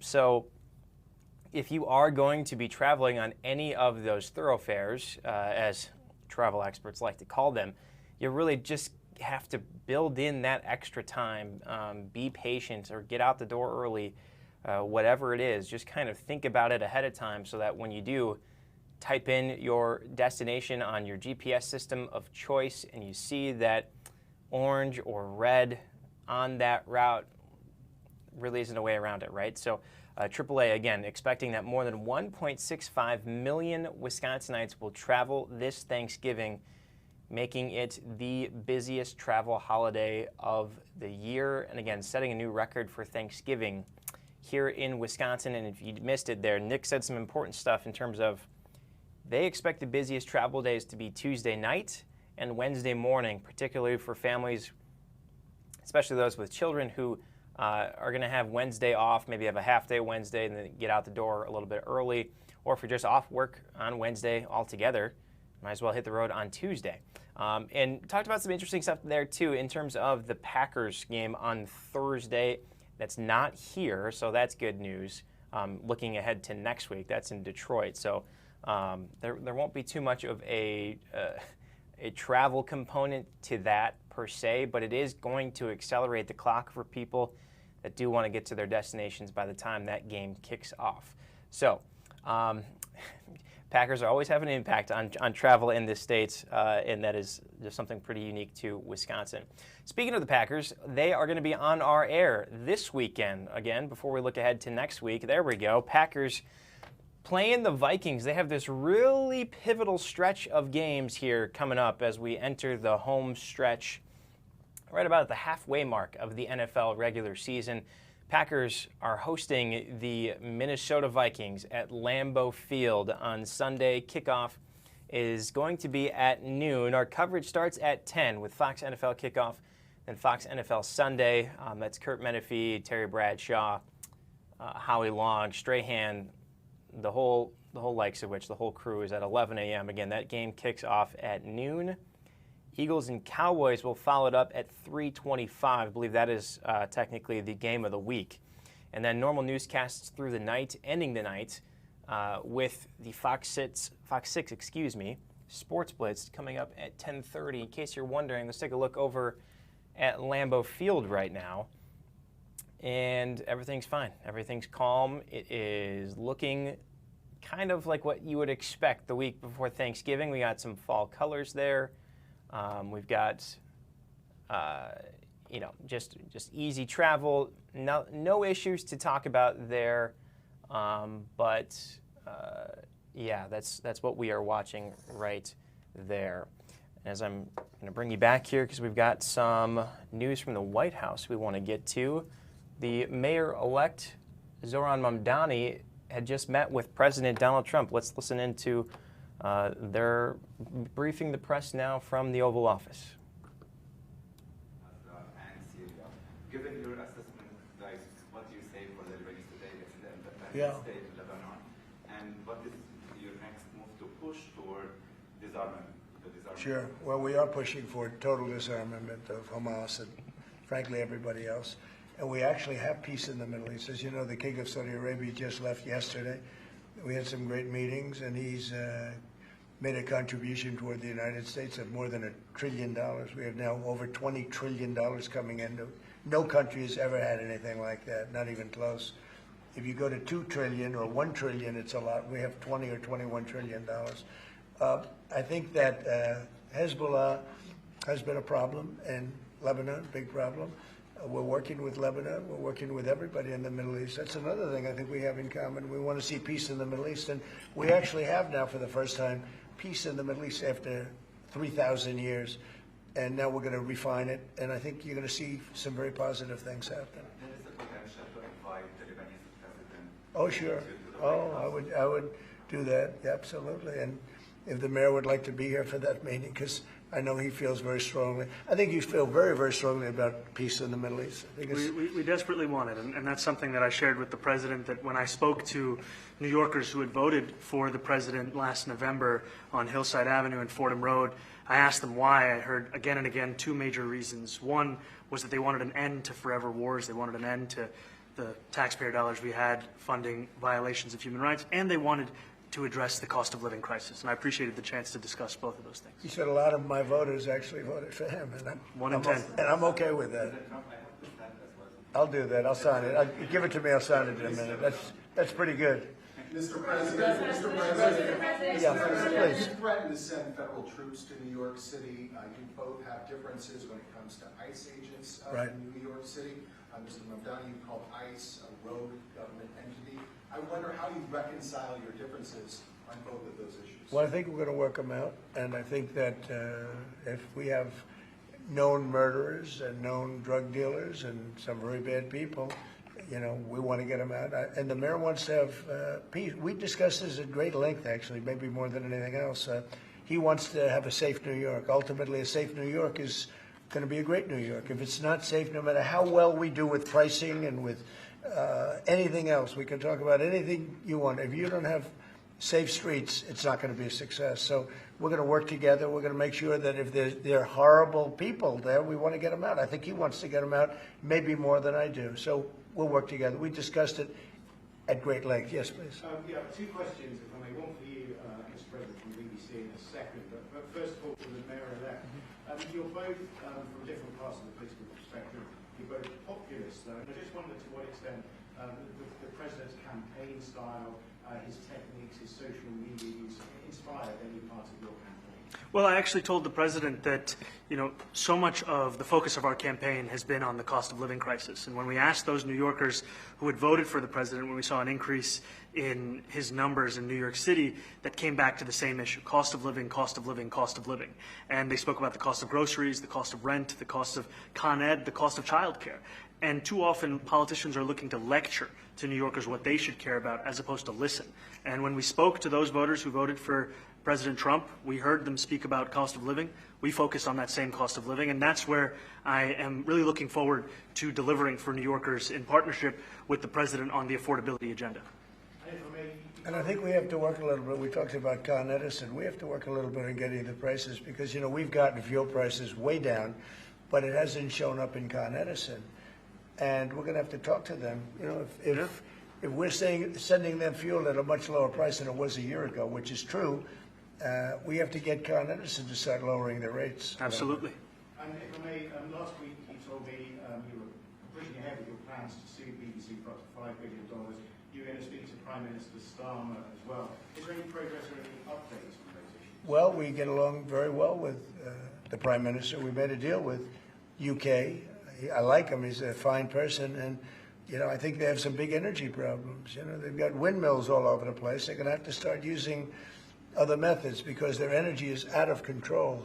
Talking about in the UK, it's out of control. And he's got that problem. He's got a big immigration problem, as you know, and he's got a big energy problem. And we talk about it. He's a good man. Prime Minister's a good man. You had a chance to speak this week. I haven't spoken this week. Mr. President, have you spoken to President Zelensky, or do you intend to Who? President Zelensky about your plan? Are you going to meet with him? I've spoken with their people. We have a plan. It's horrible what's happening. It's a war that should have never happened. It would have never happened if I was president, and it's a shame. And I thought they should have acted quicker. But it's a cold winter, and a lot of the you talk about utilities, but a lot of the big energy-producing plants have been under attack, to put it mildly, to put it nicely. We have a way of getting peace, or we think we have a way of getting peace. He's going to have to approve it. Just so sad, so many people. Last month they lost 25,000 soldiers. This is something, we haven't seen anything like this since the Second World War. They're averaging 6,000 or 7,000 a week between the two of them, dead soldiers. And it goes on, and I think they're getting reasonably close, but I don't want to predict. I would have said that would have been one of my early ones. I did 8 peace deals of countries, including in India, Pakistan. You could even go, in fact, they're coming here in a week or two, go to the Congo and Rwanda. That was 10 million people dead, and we worked something out on that. But so many, and the one I thought would have been, for me, because I have a very good relationship with President Putin, I thought that would have been maybe quicker. But it does take 2 to tango. And now you just see all the death. And, it doesn't affect us other than the fact that we don't want to see all those people. That really, it's on the other side of the ocean. It's a war that should have never happened. It did happen. I blame the person also sitting right behind this desk. This is a war that should have never happened, and it wouldn't have happened if I were president. But we're trying to save a lot of lives. They're losing 25,000 lives over the last short period of time. That's Ukrainian and Russian, and it's a shame. What happens if President? I want to ask the mayor-elect about a House resolution just passed overwhelmingly to condemn socialism, including with 86 Democrats, all of House Dem leadership, and the minority leader, Hakeem Jeffries, despite his endorsement of you. What's your reaction to that? I have to be honest with you, I focused very little on resolutions. Frankly, I've been focusing. Condemn socialism. I understand. I think the focus is on the work at hand. I can tell you I am someone who is a democratic socialist. I've been very open about that. And I know there might be differences about ideology, but the place of agreement is the work that needs to be done to make New York City affordable. That's what I look forward to. And I want to clarify your answer to Stephen Nelson. He asked about your comment calling the president a fascist. And your answer was, both President Trump and I have been clear about our positions and our views. Are you affirming that you think President Trump is a fascist? I've spoken about... That's okay. You can just say yes. Okay. Okay. Yeah. It's easier. It's, Yes. it's easier than explaining it. I don't mind. And Mr. President, I wanted to ask you also about this Ukraine plan. Yeah. President Zelensky said today that his country would risk either giving up a partner or giving up its dignity. There's been criticism that this deal... You mean he doesn't like it? It's unclear. He was sort of Well, pretending... he'll have to like it. And if he doesn't like it, then, they should just keep fighting, I guess, The suggestion that he made, though, was that if he doesn't accept it, that the U.S. would pull back its support for Ukraine. Is that Well, at some accurate? point, he's going to have to accept something. He hasn't accepted. You remember right in the Oval Office not so long ago, I said, you don't have the cards. Don't forget, I inherited this war. I would have never, this war never would have happened. I inherited this war. And I thought he should have made a deal a year ago, 2 years ago. The ultimate deal would have been if it never started. That would have been the good deal. That could have been done too if you had the right president, but you didn't have the right president. Mr. President, Mr. President, cost of living is something that you and Mr. Mamdani seem to agree on. Right. Democrats have run New York City for a long time, Mr. Mamdani. Do you see Democrat policy specifically as being a problem? And I'd like that to be a question that both of you could answer in New York City.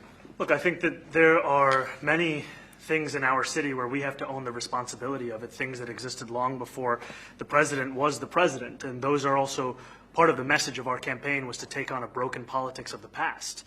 And I ran against a number of candidates who represented different versions of that past. And what we found time and again is that working people were left behind in the politics of our city. And what we're looking to do is put those people right back at the heart of our politics so that we don't have a situation where we're in the wealthiest city in the history of the world, and yet 1 in 5 can't even afford $2.90 for a Metro card. We had some interesting conversation, and some of his ideas really are the same ideas that I have.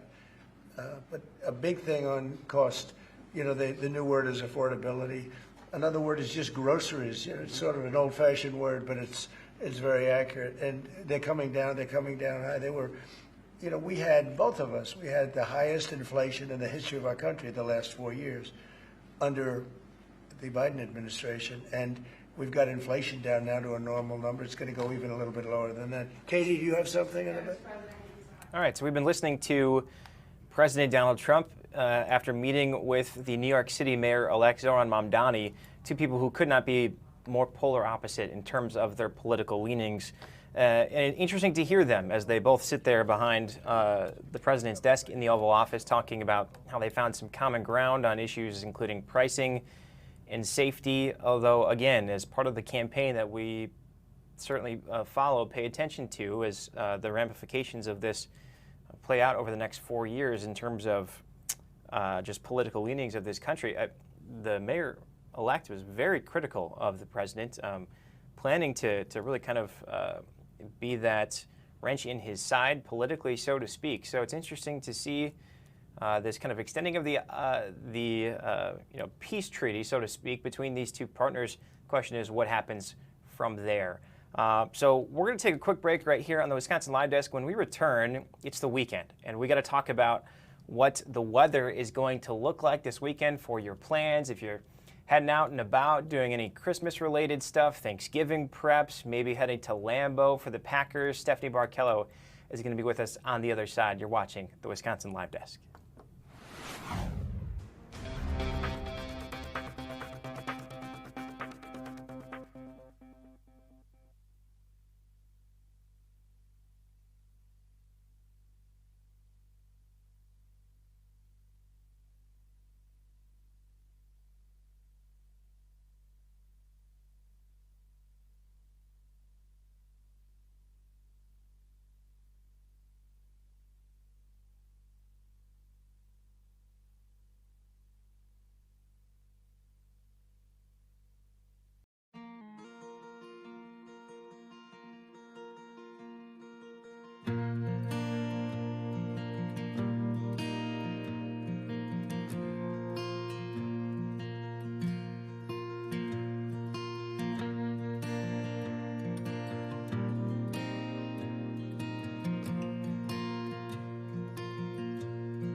Desk.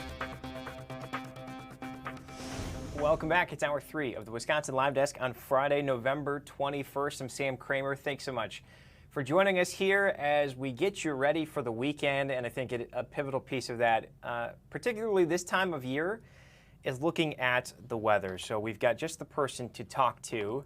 Stephanie Barkello joining us from the weather office. Hello, Steph. Can you hear me? Hello, I can. Can you hear me? I can hear you just fine. I got the feeling that we're looking at a pretty good weekend as I looked at my email just before coming in today. Yeah. And I have a number of golf courses saying, hey, if you still want to play, we're going to be open the next couple of days. So we're kind of spoiled here for mid to late November, huh? Oh, yeah, absolutely. It's not going to be as warm as last weekend. Yeah. Last weekend, I mean, we almost hit 70, which was incredible.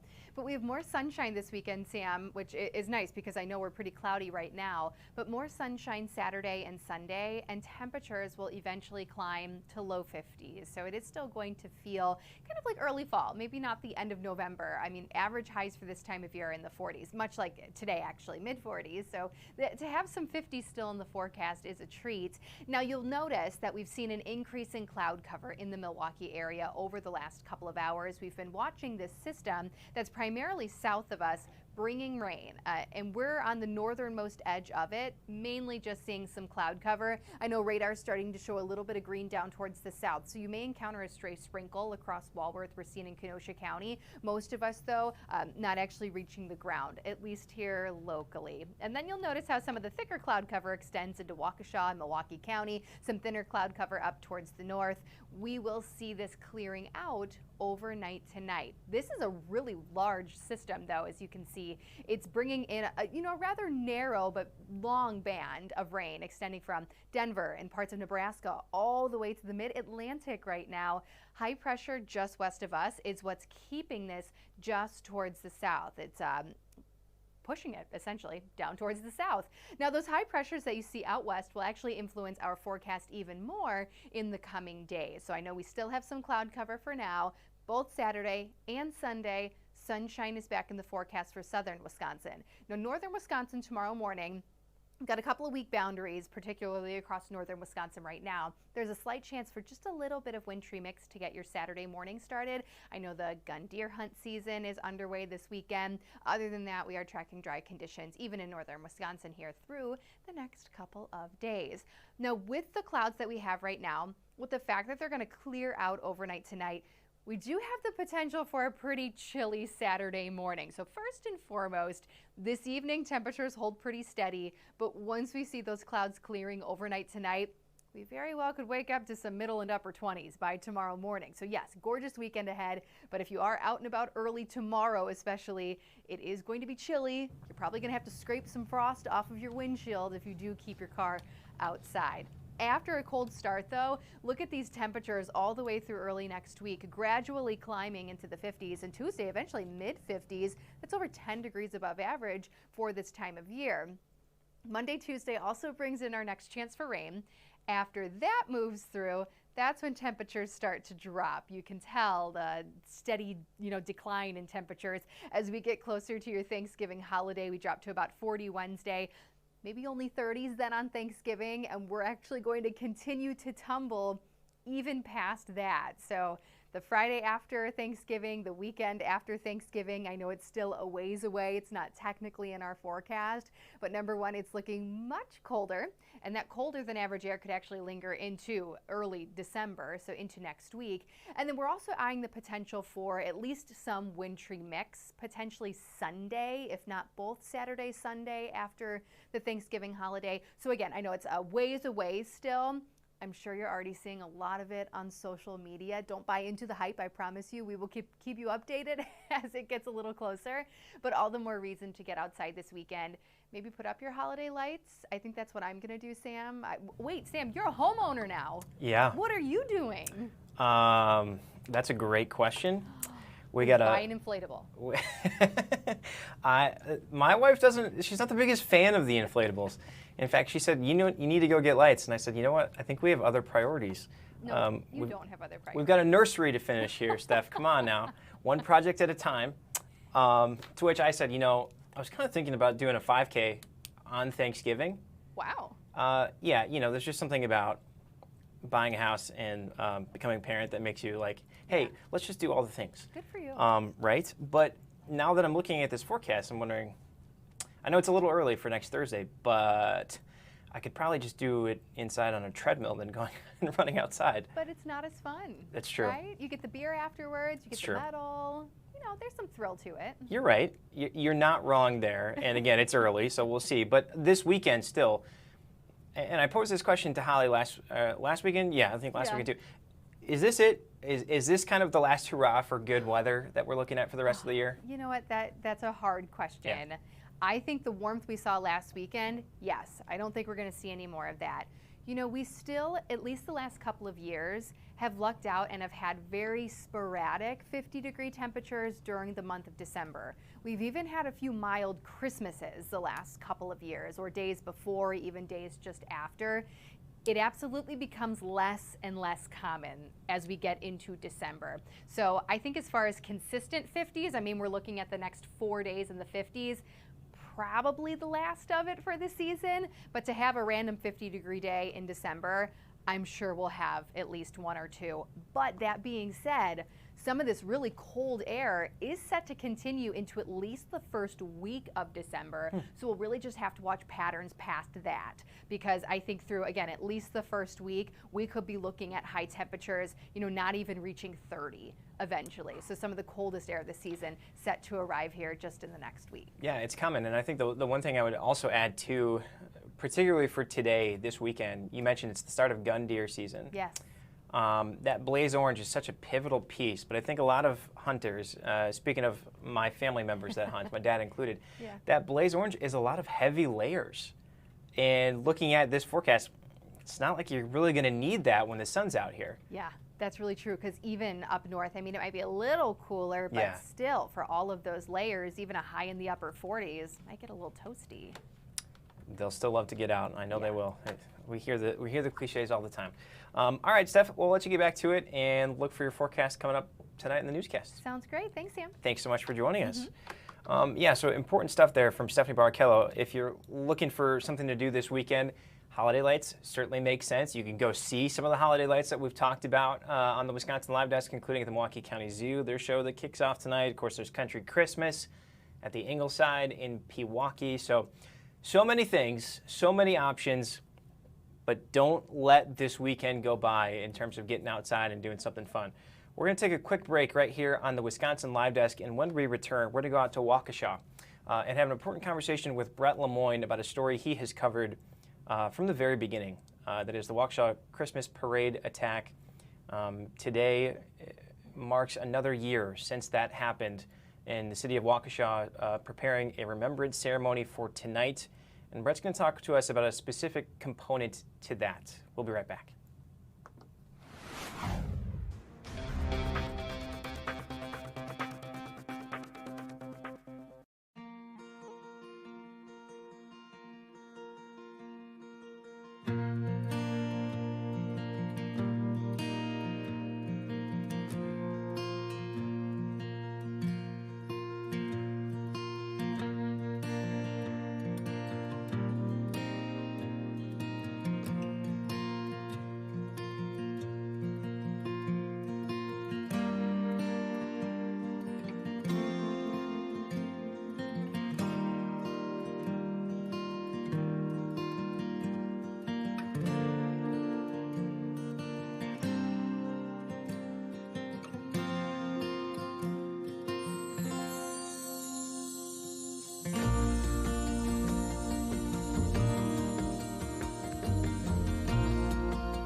Wisconsin Live Desk.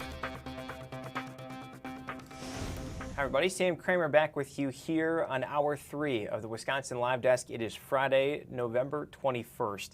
And for those of you that have called Southeast Wisconsin home for a number of years, you will remember that November 21st is a day that is going to stick with a lot of us here in Wisconsin, because 4 years ago, that is the day when a man drove his SUV through the Waukesha Christmas parade, killing 6 people, injuring dozens of others. And since then, we've covered in detail the efforts of this Waukesha Strong movement to bring this community back together and heal itself, healing through tragedy, healing through trauma, that sort of thing. But every year since, the city of Waukesha pauses to remember that day, to remember the victims, and just to acknowledge what happened that day. And it's a very important day. And joining us to talk about that is our Waukesha County reporter, Brett Lemoyne. Brett, thanks for joining us. Thanks for making time in what is a busy day. So this ceremony, it will start promptly in the next hour, hour and a half or so. But what are you focusing on specifically today? Yeah, well, Sam, you summed it up so well in your intro there, that this has been such a difficult time for the city of Waukesha and all of the people that have been impacted throughout the years after the events of November 21st, 2021. And there's been one group really for the last 3 years that's been a through line for the community and really helped to kind of bring everyone together and address mental health issues surrounding the parade tragedy, and that's the United for Waukesha Resiliency Center. We had the privilege of teaming up with them and following them this morning as they made some very important donations, Sam. They actually brought a number of books that they picked out that are based on resiliency, that are based on trauma, overcoming trauma and grief, and they wanted to deliver those to a number of different groups in our community that have helped them and have been impacted by this parade tragedy over the years. That includes the school district of Waukesha. As we know, they had a number of high schools that were marching in the parade rather, during this attack. Obviously, children lining the streets who were school district of Waukesha students. And also the district attorney's office, their victim support services group in particular. They are still in contact, even to this day, even as of today, with the victims of the parade tragedy. So the the United for Waukesha Resiliency Center really wanted to reach out to them and kind of give a little gift and show them that they're still here for the time being. We should point out that one of the things that we learned recently is that funding for the center itself is set to expire at the end of May of next year. So about 3.5 years that they've been in service. They've had a physical presence in Waukesha on Pewaukee Road, not far from the courthouse. And they've been providing services for dozens of people each and every month that still need that help. In some of the services, Sam, that they have: yoga, art therapy.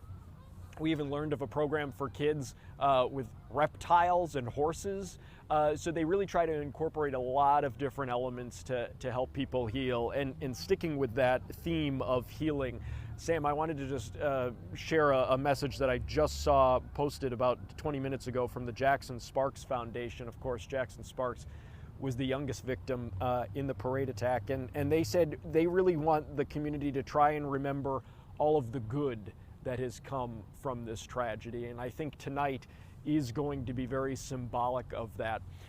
I've been asked a number of times. I addressed this during my first appearance on the Wisconsin Live Desk earlier today about the lineup of speakers this evening. We're going to have Waukesha Mayor Sean Riley. We're also going to have a member of the Waukesha Resiliency Center, and Carmen de la Paz, who is the artist who is responsible for actually this latest sculpture that we see over here on the end of Grady Park.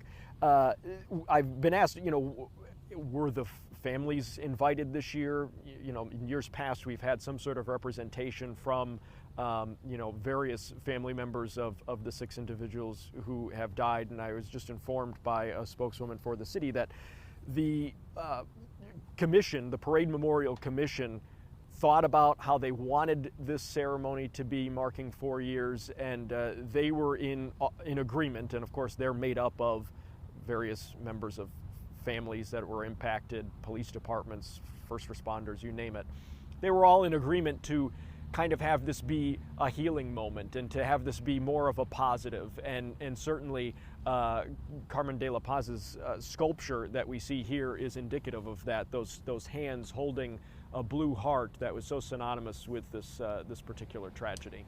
I want to continue on that thread that you mentioned, and I think it's really important that every time this day pops up on the calendar, I'm sure you feel the same way. I was there that night. You and I both covered this trial, gavel to gavel. And those memories are always going to hang with you. And it would be easy to focus on that and to focus on the images we saw and the tears we saw shed and the emotions shared in and out of that courtroom. It takes a level of healing to get to a spot where you can focus on the positive. So I guess I say that to my question 4 years later, how has Waukesha healed? How has that memorial in Grady Park just kind of served as this beacon of hope, the beacon of light, the blue lights, if you will, to bring this community back together after something that, look, if you look at it from the get-go, this was the community together. It was a happy, joyous event that was suddenly ripped away from them. Yeah. So how has this community over the last 4 years been able to bond together? You know, I think there's a number of ways, Sam, but you know, the one that really sticks out to me is that every year, usually after Halloween, you start to see the porch lights change all over the city to blue, right? You remember right after the tragedy, the city was giving out blue light bulbs for folks to kind of show unity and symbolism in their healing. And every single year you start to see more and more as we approach November 21st. And driving around at night, it is so striking to me because you go up and down streets and you know you can't go down a street without seeing a blue light. And I think that really brings everyone here in Waukesha together.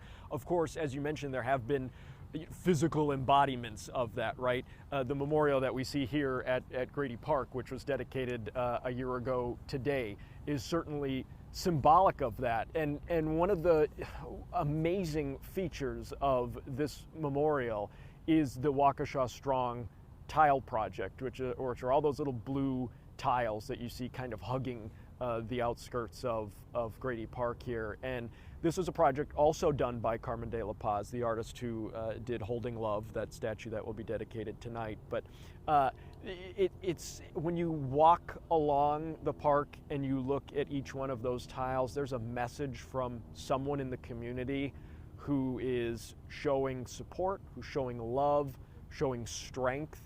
And I think all of these things have just kind of brought everyone together. We have, an emotional time whenever the Christmas parade happens every year too. There's that emotional moment at the beginning where the city remembers those who were killed with a banner. I think it's just something that, you know, like you said, we're never going to forget this. No one in Waukesha will ever forget this. Obviously, all of the monuments here, there's a monument on Main Street too. They all stand as a reminder of that. But I think there has been, especially this year, I've felt it in being a member of this community and in talking to people, that there is just a feeling this year in particular of trying to focus on the positives and the fact that the community did step up and support each other in such a tremendous way. And then, again, it's just a testament to leadership in Waukesha, to the organizations like the United for Waukesha Resilience Center that saw the void, filled the void, and were there in the years that follow. I think it's so easy for, especially us in this position. We get assigned a story, we cover it in detail for when it's a story, but then after that, when all the local national press go away, that community is still dealing with this. And you've done such a good job as our Waukesha County reporter, just keeping your finger on the pulse of this community to say, look, this is still an issue. There are people that are still healing, and really I think there will always kind of be a sense of healing for people in Waukesha related to this event, and certainly events like what we're going to see tonight. A focus on the positive is going to help people get through that. So I think we'll leave it there. Brett, thanks so much for taking time again to join us on the Wisconsin Live Desk, and we'll look to your reports later on tonight. Thank you for having me, Sam. You bet. Just a really important story. And again, Brett has often been in that parade. I was assigned to cover it that night after we heard about it. It is just something you will not forget. No matter how you were involved, no matter how you came across the photos, the video, the heartbreak. It's raw. It's a really raw feeling. And to just see how this community has picked itself up, wrapped its arms around one another, and just not let anyone in the community kind of fall behind. They're saying, look, we're here for each other. We know this is hard, but it's going to be easier getting through it together than individually. Saw that through the court process, saw that in the immediate days after, and now 4 years later, we still see it. Based on the memorials, based on the remembrance ceremonies, based on the moments of silence and pausing to reflect, and as Brett mentioned, based on something as simple as blue lights installed on the outsides of homes to always portray that message of Waukesha Strong. It's really powerful. Something, again, is so profound, unfortunate that it happened, but has really brought this community back together. We're going to step aside for a quick break on the Wisconsin Live Desk. When we return, we'll get you, again, kind of just caught up to date on the stories of the day, what we're looking at this weekend, and send you off on this Friday. Thanks for joining us. We'll be right back on the Wisconsin Live Desk.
Wisconsin Live Desk. All right, Sam Kramer back with you here on the Wisconsin Live Desk. We are going to take you up to the bottom of the hour here on the last hour of the last day of the Wisconsin Live Desk for the week, not forever. Let's just be clear on the messaging. This isn't going anywhere. It's a growing platform here at Fox 6. Just getting you ready for the weekend. And as we do get closer to the weekend, let's take a look at everything that's going on this weekend. I want to start, Delaney, actually, let's start with Coats for Kids, because this is an ongoing project here at Fox 6 that we're collecting coats. with our partners there along the bottom, Steinhoffel's, Landmark Credit Union, AbsorbTech, the Salvation Army. They had a phone bank earlier this week in which they raised so much money. I want to give the exact number, so let me just look into my email real quick. $53,218. That's enough money to buy 2,128 new winter coats just from a phone bank, just a one-day phone bank here at Fox 6. From the minute we were on the air early in the morning all the way through 11 o'clock at night. And that's just one day. So if you missed that, you can still donate. You see the QR code there on your screen. You can make a monetary donation. You can also actually just take your coat to any of those locations along the bottom there.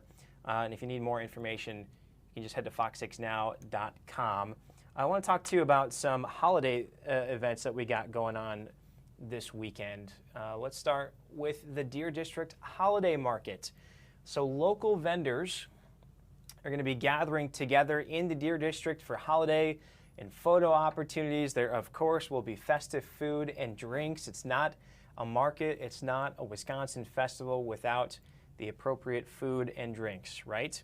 Now, this is happening every night except for Thanksgiving until November 30th. The hours do vary by day. We've got the details on our website, fox6now.com. There's also the holiday train that I do want to talk about. And so this is what's coming up. We still have a couple of weeks for this, but nevertheless, Canadian Pacific Holiday Train, it's always a big event when it comes through. It's all bedazzled with these lights, and people gather with hot chocolate, with snacks. Sometimes they're caroling. It's really festive. It's easy to get into the mood for the holiday season. So December 9th, going through Sturtevant, Caledonia, December 10th, Wauwatosa, Heartland, Oconomowoc, and Watertown. If you're looking ahead back to this weekend, big story going on, the Green Bay Packers, because it's a fall, it's a weekend in the fall in Wisconsin. The Green Bay Packers are always going to be a big story, right? Let's take a look over at, there we go. So Packers are going to be hosting the Minnesota Vikings. That game is on our air on Fox 6. You can't see it here on Fox Local, unfortunately. But you can catch our coverage starting at 10 o'clock in the morning. That's Fox NFL Kickoff. Fox NFL Sunday begins at 11. That game kicks off at noon. Then at 3:25, the Eagles at the Cowboys. That is America's Game of the Week. And the normal slate of newscasts will be on that night with the Fox 6 Sports Blitz with Tim, Brandon, and Lily wrapping everything up with all the insight you can't get anywhere else, starting at 10:30. I just want to take a quick look over at Lambeau Field right now. It's a live picture. Again, looks very fall-like, looks very perhaps tuned in for what you would expect for an NFC matchup, NFC North matchup rather, at that. Just the Packers' second division game of the season. So again, really kind of ramping up the pressure in the second half of the season as they look to regain the top spot in the NFC North and make that push for the playoffs. Let's look at their schedule over the next couple of days. So again, we mentioned Sunday. They're going to be taking on the Vikings. Then next Thursday, that is Thanksgiving Day, the Packers are going to be visiting the Detroit Lions. The Detroit Lions always host the Thanksgiving game. It is almost always on Fox. I forget the reason why. There's a really good story behind it. I just can't remember it here. But nevertheless, it is the Packers making that trip. We'll see if the winner gets a turkey leg. That's something that's happened before. And then the week after that, which is week 14, that the Packers will be hosting the Chicago Bears. That game has been flexed. So the NFL schedule and their TV partners, that being Fox, CBS, ABC, ESPN, as well as Amazon and I believe Netflix and NBC. Hard to keep track these days, right? But allows them to flex the schedule. That is to rotate games into different positions based on how those teams are doing. So because the Bears right now are on top of the NFC North Division, this sets up a very important game with the Packers. So that has been flexed to a 3:25 start at Lambeau Field, that game being Sunday, December 7th. So kickoff time moved just a bit. Still got plenty of time if you do have tickets to that game or if you're planning your watch party that far ahead to make the proper adjustments. But there you have it. So A lot going on this weekend. We heard from Stephanie Barkello. It's going to be a great weather weekend. You never know. Is this the last one? Do we have any more opportunities for this? Tough to say. If you are somebody that is going to be doing any holiday light decorations, this would be the weekend to do it. Take it from the expert, Stephanie. Or if you're like me, looking at your email saying, could I get another 9 or 18 holes in this weekend? You might be able to with some special willpower to battle some of the winds and lukewarm temperatures. Thanks so much for joining us here on the Wisconsin Live Desk and for engaging with this content. We'll see you next week.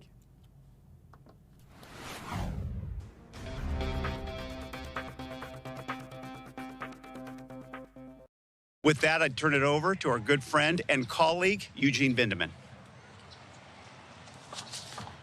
Thank you, everybody, for being here this morning on a very important topic. And I also want to start by addressing the president's heinous comments